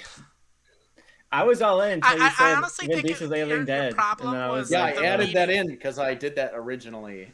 with the T-Rex. I think my problem with yours is just the original meeting between E.T. and Fast and Furious. If everything's like a kind of normal, solid E.T. movie, and then Dom just happens to be there, and then also we've seen Dom's dad at this point, so it just doesn't. I mean, granted they retcon all the time, in Fast and Furious 9. I don't buy it. Well, there's like half the movie is dedicated to like his dad, so there were just multiple times where I was out. I think I would have liked Bobby's overall pitch if it was just older Henry Thomas and he was interacting with E.T. as like an older guy again, and he didn't really. I just didn't want to make a sequel to it technically. Yeah, like there was that commercial that came out like 2 years ago that was like older Elliot and E.T. But yeah, that's where I'm at. I'm not gonna. We're already at an hour 45, and it's potentially have 2 more pitches left, so I'm just gonna call this one early and say Bobby gets the point. Well, that's upsetting. But that leads me to we got to get a to one choice here. I mean, I have to go with the movie that I chose for this, which is one of my favorite Bond movies, Octopussy. All right, and I'm going to make Bobby go first. All right, like Johnny said, he picked Won't this take one, too long. so Tristan and I are co-judging this. Octopussy came out in 1983 and is directed by John Glenn. I doubt that was the astronaut. Got a 42% on Rotten Tomatoes with a $27 million budget and a $187 million box office. Special Agent James Bond is assigned the task of following a megalomaniacal Soviet general who is stealing jewelry and art objects from the Kremlin art repository. This leads Bond to a wealthy, exiled Afghan prince, Kamal Khan, and his associate, Octopussy, and the discovery of a plot to force disarmament in Western Europe with the use of a nuclear weapon. And I will say I should probably read these beforehand because it's very hard to read words like megalomaniacal on the spot. Right. Definitely a larger word than they use in that movie. Yep, for at sure. all. All right, so here's my thing with Octopussy. I think especially if you're keeping the title, like you really can't do a more like modern like James Bond take what they're doing right now. So I'm essentially making a one-off Bond movie. Like this is going to be away from the continuing like franchise where we're going to have the same actor in multiple things, but it gives me a chance to cast someone who I'd like to see as James Bond. And a lot of people did, but he's too old to start a franchise, and that would be Idris Elba. So he's going to be my James Bond. Someone he just worked with is going to be the director, and that's James Gunn, because this is going to be a one-off, so he can kind of do a little bit more of what he wants with this. Mr. T is going to be in my movie as the 2 henchmen twins, so we get 2 Mr. T's that he gets to fight as kind of assassins. They don't get to, they don't do too much as far as acting, but it'll be fun to see them. I have 2 other spies with Bond in it. It's going to be 009, played by Nathan Fillion, and 005, played by Karen Gillan. Q is going to be played by Michael Rooker. Khan, the villain, is going to be played by Alan Tudyk. And Octopussy is going to be played by Linda Cardellini, who's in Super with James Gunn, and also a lot of people know her as Velma, or Hawkeye's wife. But she's very good. So Bond. So plot wise, I mean, it's a Bond movie. You can keep it very similar to the original without really throwing too many people off. It's a Bond story, but I'm just changing up kind of some main aspects of it and the kind of tone of it. But very, like I said, very similar plot wise with Bond in it. Bond is serious and taking things very seriously, but kind of the ridiculous things are happening around him, as well as kind of more ridiculous characters. The main change is that he needs a group to go with him on the mission. So that's why he has the 2 other spies to interact with, and they are expendable, so we can get people getting killed on the main team that James Gunn likes to do. And also in the very end of it, Q, played by Michael Rooker, even has to join the fight, so he gets to use some of the stuff that he has built, the technology. It's rated R, and the deaths are very violent for sure. It's not blood splattering exactly like the Suicide Squad, but it's definitely a more violent Bond, but with more comedic tone to it. It's more of a team-oriented Bond movie, but he's definitely the leader of it. We get to see Idris Elba play Bond, and you get a more comedic kind of take in a one-off story where you can do a little bit more of what you want rather than trying to continue this actor in all of Bond to play it a little safer, so you can go a little crazy. All right, and Johnny, what is your pitch for Octopussy? All right, so I didn't go with a one-off because I feel like that's some BS right there. But my director, we've never had a female Bond director, and I think it's fucking way past the time for that. So I'm gonna go with Lynn Ramsey, who did We Need to Talk About Kevin and You Were Never Really Here. I think she would be a perfect choice for a Bond film because some of my favorites are by people that kind of did more serious movies and then did a Bond movie and made it amazing. And I think she could really do that. My rule is I'm casting a pair of acting siblings, but I'll get to that. My James Bond is the only person in the world I want to be the next James Bond. It's hard for me to even envision anyone else, even though I know this probably won't happen because he's British, but he is also Asian, and that's Andrew Koji. He has the look, he has the personality, he can be James Bond, and he is amazing. My favorite thing about the James Bond franchise, which is my favorite franchise of all time, is that you can't watch another franchise in history and see every different genre of and style of like movies. And I think Bond does a good job of kind of taking what's popular and then expanding on that. If you look at Casino Royale, that was an expansion on like the Bourne movies. If you look at obviously Moonraker, it was because of space movies, but it's something like Live and Let Die that came out in the 70s was a blaxploitation movie. You get so many different elements. So I really want to embrace like the big action movies now. If you look at Shang-Chi coming out, if you look at, I know it didn't get great ratings from critics, but if you look at the style of the new G.I. Joe movie, if you look at the Raid movies, like I want to expand towards a lot of hand-to-hand combat and some of that martial arts aspect of what's huge in movies like John Wick and stuff exist now. So if another James Bond movie comes out, that's what they're going to pull from. So I really want to stay true to what the franchise has done and then expand on those. And that's what we haven't really gotten from one before. So my Q, I think that one of the most important things of a Bond movie is the cast. So my Q is played by the great Andy Serkis. I think he would be super fun in that role. Get a couple scenes with him explaining the gadgets and things like that. My M is someone who could have been a great James Bond in his day, but that's Clive Owen. I like what they did with Ray Fiennes. I like an M that you could have seen in the field before being like the office diplomat type character. My Money Penny is going to be played by Amber Rose Reva, who was in The Punisher. She's kind of the main like detective in that. I think she can, have a cool chemistry with him. My Octopussy, which is the lead Bond girl, is going to be played by Sonoya Mizuno, who people know from Devs and most of Alex Garland's work. My Kamal Khan, I left the name the same, is going to be played by Marwan Kanzari, who aka was Hot Jafar in Aladdin, the new one, and he was like the only good thing about that whole movie. I thought he was great. I mean, the cast was okay, but he was really good, and I think he would be a perfect Bond villain. And then I have two throwing dagger henchmen as an homage to the original, and that's going to be played by my rule to acting siblings. Is going to be played by Alex Wolff and Nat Wolff, who I think are both two of the best actors in Hollywood right now and good in small parts as well. And then my main henchman, besides that, is going to be played by Joe Taslim, who is just Scorpion in Mortal Kombat, and he was in the Swordsman movies. And then my song, because the only, and Bobby kind of mentioned this, of like, if you're going to put a movie out now that's called Octopussy, that's kind of a little problematic. So in any country I can name it Octopussy, it's going to be called that. But in other countries where you can't name it Octopussy, it's going to be called Property of a Lady, because that is the only short story by Ian Fleming that's never been turned into a title for anything.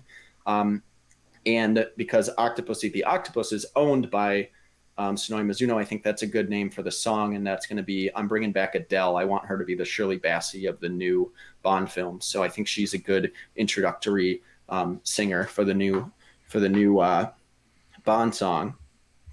And the thing about Octopussy was, I mean, it came out in 1983. It is the last time that we got a Bond movie that had a cold open that wasn't related to the rest of the story of the movie that plays out. And I kind of like those in the early Bond films. So the other thing we haven't seen in a while is a great ski scene.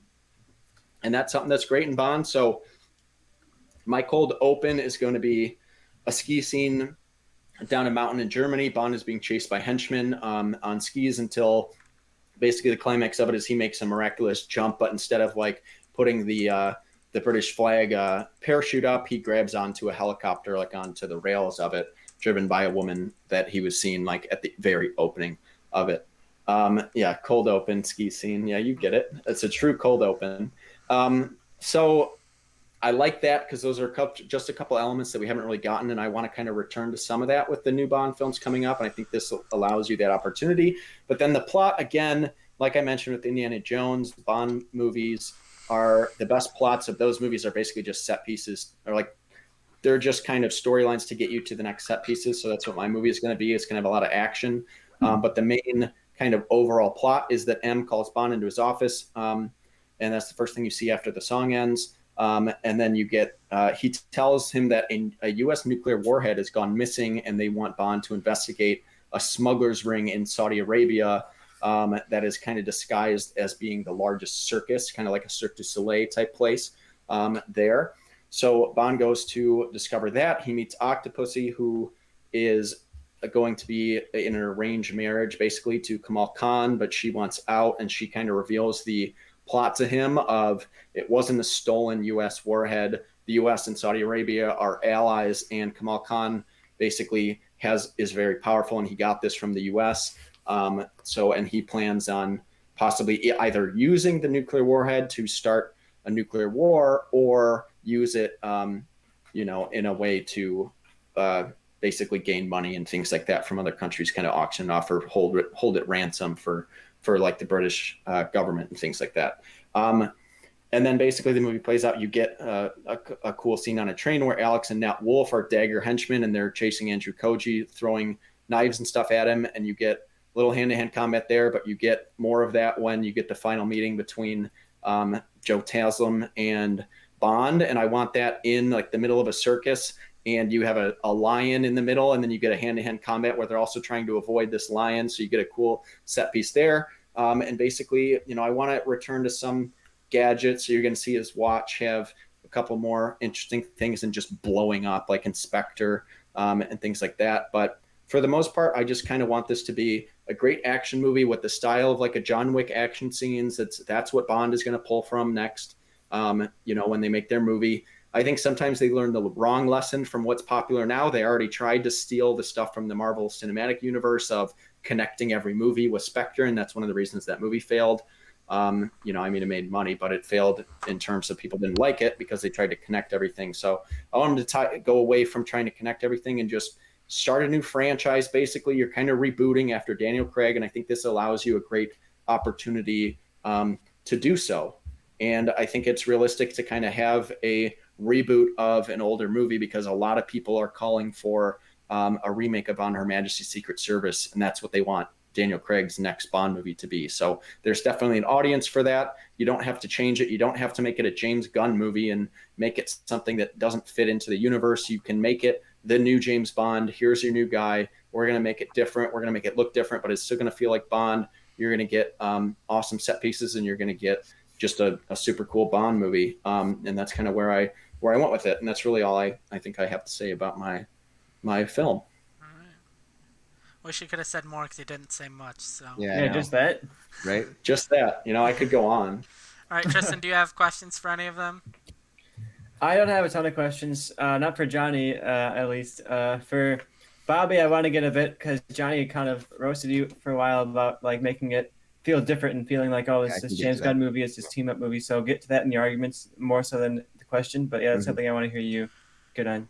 Yeah, my question too for Bobby too is more just like the Americanized. It feels like very Americanized for what is usually like a British property, with like Q being Michael Rooker, who I picture as like this kind of Southern guy, and then one of the 00 agents is Nathan Fillion. And so, if you want to answer that now or just save it for your arguments. Yeah, I can just say, like there are American actors in a lot of Bond movies. It's not every single person is British, but as far as J.W. Pepper. Yeah, but Nathan Fillion has done British accents in a lot of movies, and he can pull that off, or at least in a few that I can remember, and he can pull that off well and play it. Kieran Gillen is British, and that, but it's honestly, it's just James Gunn's going to bring people he knows, and people can do accents. Like, it is a very British thing, but I am intentionally changing a lot of it up, and I'll get into more of that now. All right. Well, you have 1 minute starting now. All right. So I think what it comes down to is Johnny made a James Bond movie. He made a very basic James Bond movie and then just made it hand-to-hand combat. One problem is you did, for the style of movie you did, which is on the more serious side, like it's an action movie, but it's definitely not going the more ridiculous Bond stuff. The title Octopussy and a character named Octopussy does not fit at all. Even having the character, so it doesn't. But so yeah, you're changing the title in some areas, but then you have the Bond girl, which is a very derogatory term, named Octopussy. I don't think that fits right now. So if you're going to use that title and reboot a movie like that, I think you do go a little bit more ridiculous and be like, here's a movie in between while we figure out what the next Bond is, and you get to change it up, do a little bit more of what you would Bond would be taking what a lot of other popular franchises are doing now, which is going hard R with their action, like Suicide Squad, like Deadpool, like John Wick. And those are like a lot of the very popular movies, is to say, oh, is it rated R? Is it rated R? So Bond would be following that trend. All right, Johnny, you have 1 minute starting now. I watched The Suicide Squad last night, and I was blown away by it. I really loved it. I think it's the best DC movie since The Dark Knight. And a big reason for that is because clearly the studio didn't step in and say, James Gunn, you have to do what we want. You can do anything you want. He would never, in no world, be able to do what he did with The Suicide Squad with a James Bond movie. The franchise is too important. It's not something in disarray like DC has been until recently. So you're not getting a true James Gunn movie. It's going to be a completely watered down version of what we got. So I think you chose the wrong director, because I don't want to see him be bogged down by studios. I think James Gunn can make the best movies in Hollywood if he just gets to do everything he wants. He's never going to be able to do that with this. And the other thing is, like, as far as the action goes, like, I'm watching Bond for action sequences, and I'm not like impressed by anything James Gunn has done action wise. It's more of comedy. And I think that's not like, I don't want to go down the Roger Moore area with that, especially with Idris Elba as your lead. It sounds like more of a Roger Moore movie than a new James Bond movie. All right, Tristan, you got anything for him? No, I don't got much for him. I'll let Bobby start his 2 minutes. Still. I was just letting him start his 2 minutes, because sometimes you had some stuff to say. But all right, Bobby, your 2 minutes starts now.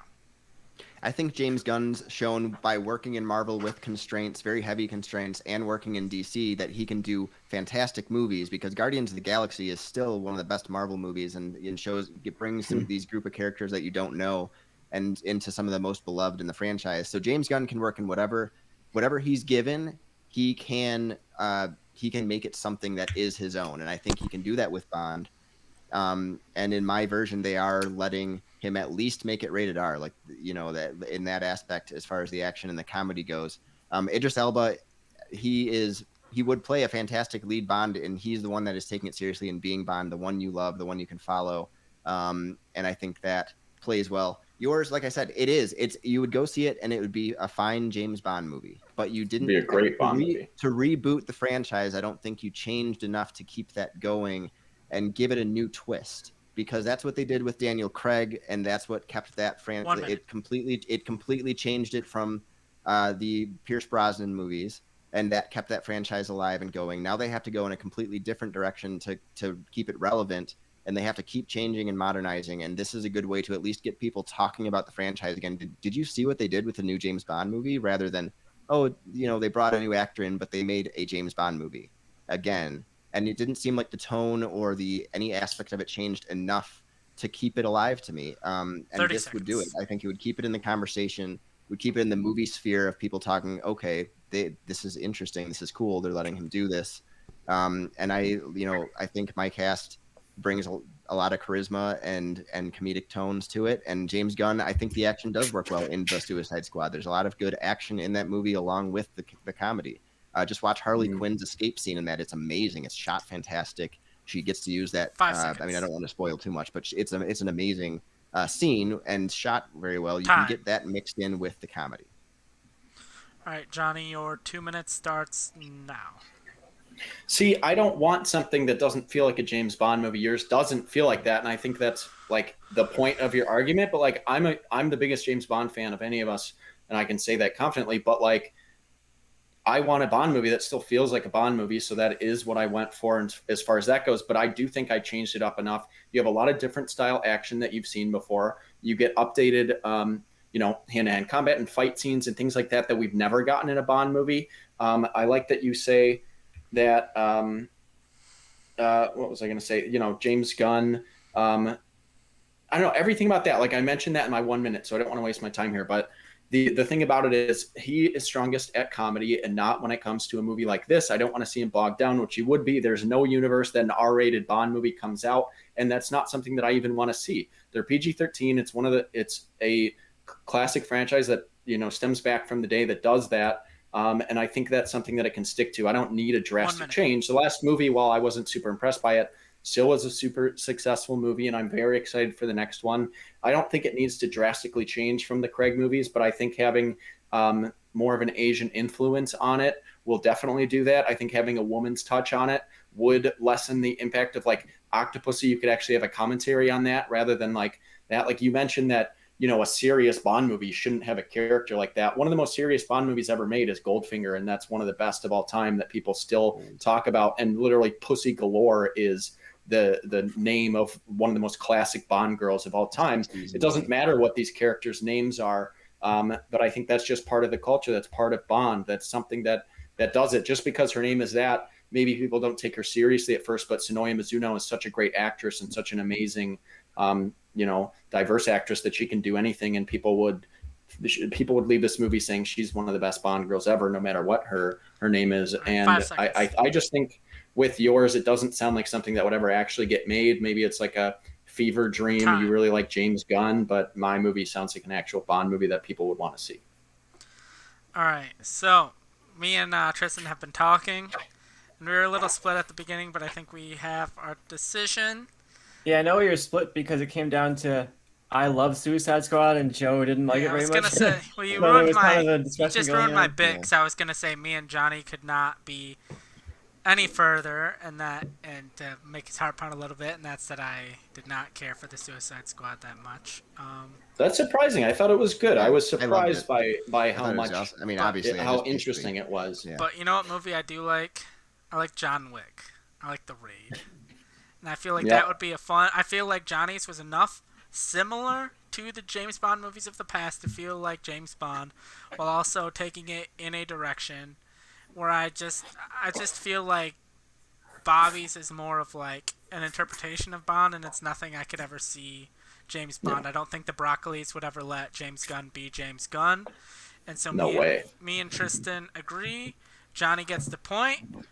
Johnny gets the win, and Johnny remains the movie change-up champion.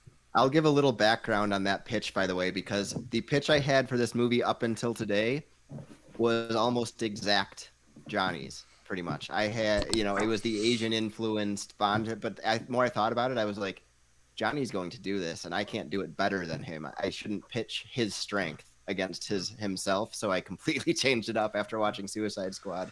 So just to have a chance. I will say my problem with the Suicide Squad is not a problem I think it would have with Bond, is I just felt like the movie was too scattered. I felt like the movie could have done better if it tried to make any of the characters the main character instead of kind of jumping around too much, and that was my main problem. Where if he was doing a James Bond movie, like James Bond is clearly going to be your main character, so that's not really going to be a problem. But we unfortunately did not get Young Guns, which is the pitch I was looking forward to the most. However, we can give a brief breakdown of what that is. So mine's very quick. Our idea of what I've thought of before is, because we're going to have this more often, of pitches that don't get used. And so we can have fights in the future where beforehand you have two competitors that have 6 or 7 movies that they have written but never used.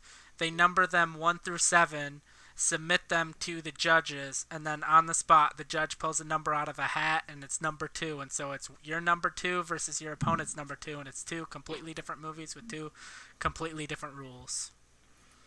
I think we could do that going forward, but honestly, I didn't write very much for this, so if you want to just go over it. Yeah, we're at 2 hours and 9, so if we want to just... I'll give you the person that picked Young Guns, I would like to hear the Young Guns pitches.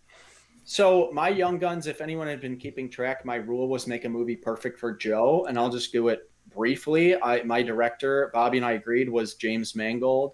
And then my movie starred Mark McKenna, who was in the amazing show Wayne, and he was in Sing Street. Ty Sheridan, who was in Mud. Nick Robinson, Florence Pugh, and Sasha Lane, who was in Loki. And then basically I made a Young Guns Star Wars movie where 5 bounty hunters are hired to herd beasts like across a dangerous land on a desert planet, and then get attacked by a group of bandits and have to kind of just defend themselves and survive and try to complete the mission. So that was essentially my whole pitch. I'm not going to read it, but that was pretty much mine. I made it a Star Wars Young Guns, but directed by James Mangold. And I think the only thing that would have hurt me on this, like if we were actually arguing, is I don't know enough about like the extended Star Wars universe to actually use like real characters or creatures or planets. In your defense, is I would have preferred, if you were going that direction, I would have preferred being like, these are 7 whatever characters we've never seen before. Yeah, and that's what I like, but I wasn't sure if you needed like an established character or not, so I didn't put one in. But mine was basically, it's a Star Wars movie directed by James Mangold that is Young Guns. It's a very similar story, but it's a completely different like type of movie. It looks different, but it's still like a Western, because I think that both of those things are like right down your alley, and we've seen James Mangold make really good Westerns in the past. All right, and Bobby, what did you have? Well, mine, if you were keeping track of rules, and I won't, like, if I was fighting this, I'd put a lot more into the actual, like, improv of the pitch and, be able to put more into it. But my last rule is make it a 60s movie, so it's a Sergio Leone movie to get another kind of go at that. And it's Clint Eastwood, Henry Fonda, Charles Bronson, Jackie Lamb, Steve McQueen, and James Gardner. So a lot of stars from his movies and other Westerns, and it's a very similar, it's the story of Billy the Kid. And it has that group of people in it. So I would have gotten a few more details, but for the most part, it's a 60s Western movie. Well, I got bad news for the both of you. You both would have lost, because Tristan, when we were coming up with these, he submitted what he would have done for mine of Young Guns and make a movie perfect for me. And he had his directed by Robert Rodriguez, starring Brad Pitt, Pedro Pascal, Wyatt Russell, and Haley Steinfeld. And I would have been all about that. They're Young Guns. Yeah. Don't care. They're young. Like what? Old Guns, the sequel. Don't Haley care. Steinfeld, pushing 60 there. But yeah, both of those, it would have been interesting because I would have liked both those takes on it. So I was hoping it didn't get to the last one because I didn't really write anything, and I was gonna have to improv like how the actual movie went. But I just didn't feel like talking anymore now. So yeah. Tristan, so what was your favorite pitch of either of theirs? I thought Johnny did a really good job with the Perfect Tristan movie, because he walked that line of not just pandering to Tristan, but also making a movie that I think people would like. I also really liked. I think, well, it's hard to say that I really like Bobby's pitch that he just ended on, because he lost on it. But I was a fan of moving Bond into like a team up kind of role. I thought that was something that would have been a good move for him. I also thought that Bobby did a good job with his E.T. movie. I thought that was a really good take on E.T. So yeah, not a great take on E.T., but at least better than what we got. And from the other side. So yeah, Bobby had some good stuff. Johnny had some good stuff. Not a ton of bombs, which is nice. There was one pitch where I think it was a pretty hard flop, but everything else, it was like at least a big fight put up for everybody. Yeah. Was that the one that which one did you guys skip? The Raiders? No, it was or E.T. was that My Fast and Furious? Yeah, it was E.T. It was your E.T. That's bullshit. E.T. My fucking E.T. movie kicked ass. All right, so for me, I think my favorite pitch of Johnny's is probably Octopussy, and then for Bobby's, it's hard. Because I really liked both of your Can't Stop the Music, but I think that might have been. I like the whole band, getting the band back together. Joe says, I'm not interested in either of these. No, that was Dirty Dancing. Just kidding.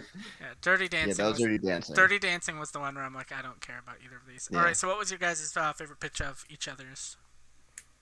My favorite Bobby, of... Johnny went away. Definitely is E.T. No, definitely not.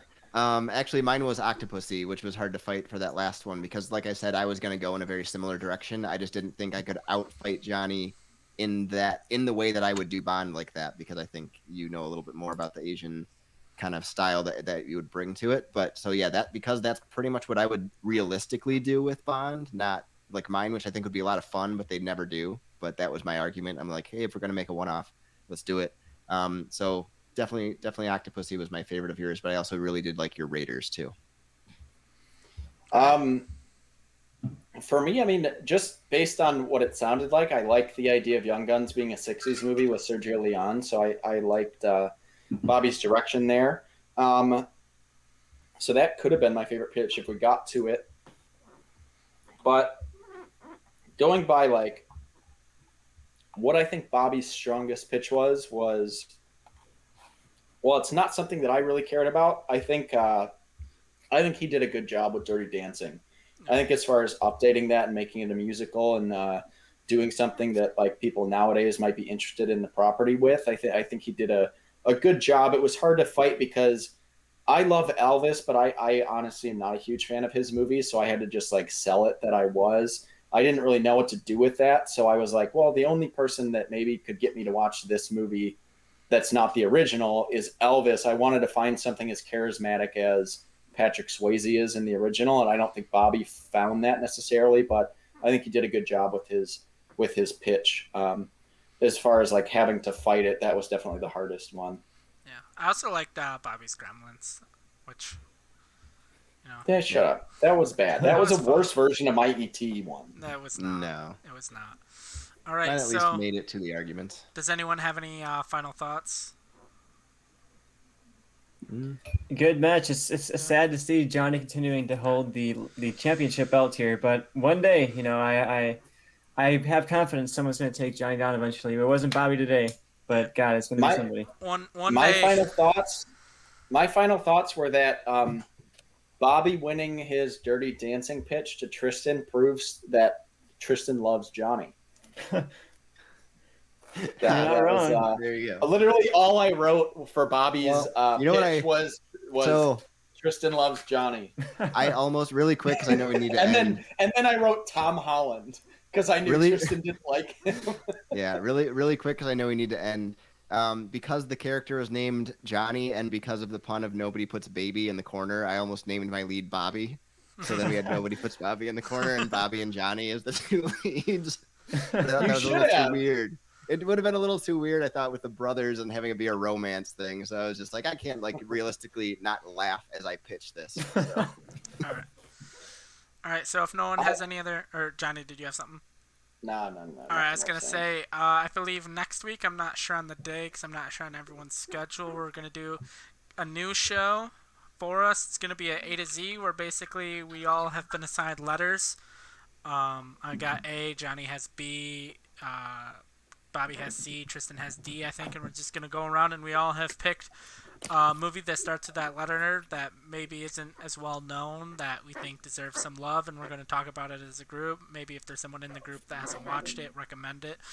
And more just kind of a thing that's going to allow us to discuss movie. It's not really going to be a debate. We're not putting anything on a list like our Mount Rushmore or our Hall of Fame. It's going to be kind of like the show, similarly to the show that Tristan, Bobby, and I did 2 weeks ago, where we were just kind of discussing blockbusters, but we're just going to discuss random movies that start A through Z. And also, Tristan and I have our Disney Plus weekly review this weekend, where we will be discussing the season 1 finale of The Bad Batch, as well as everything else that drops on Disney Plus this week. And the premiere of Marvel's What If, the new Marvel show, Marvel's What If this week. premieres on Wednesday as well, so we will be discussing that. And I believe Tristan is going to have some reviews that drop on our YouTube channel this week. I know. Yeah, check out the YouTube channel. I've been doing some reviews of first-time watches, and I checked off a pretty intense first-time watch, Jaws. So if you want to hear my thoughts on Jaws, I hadn't realized until recently that I had not seen Jaws. So if you want to get my thoughts for my first time watching Jaws, it'll be on the YouTube channel this week.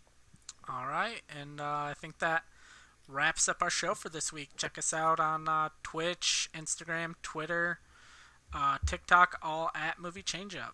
And have a nice night.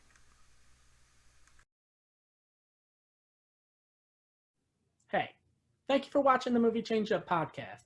We'd really appreciate if you liked, commented, subscribed, and shared us with anyone you think might be into what we're doing over here. Thank you. Have a nice day.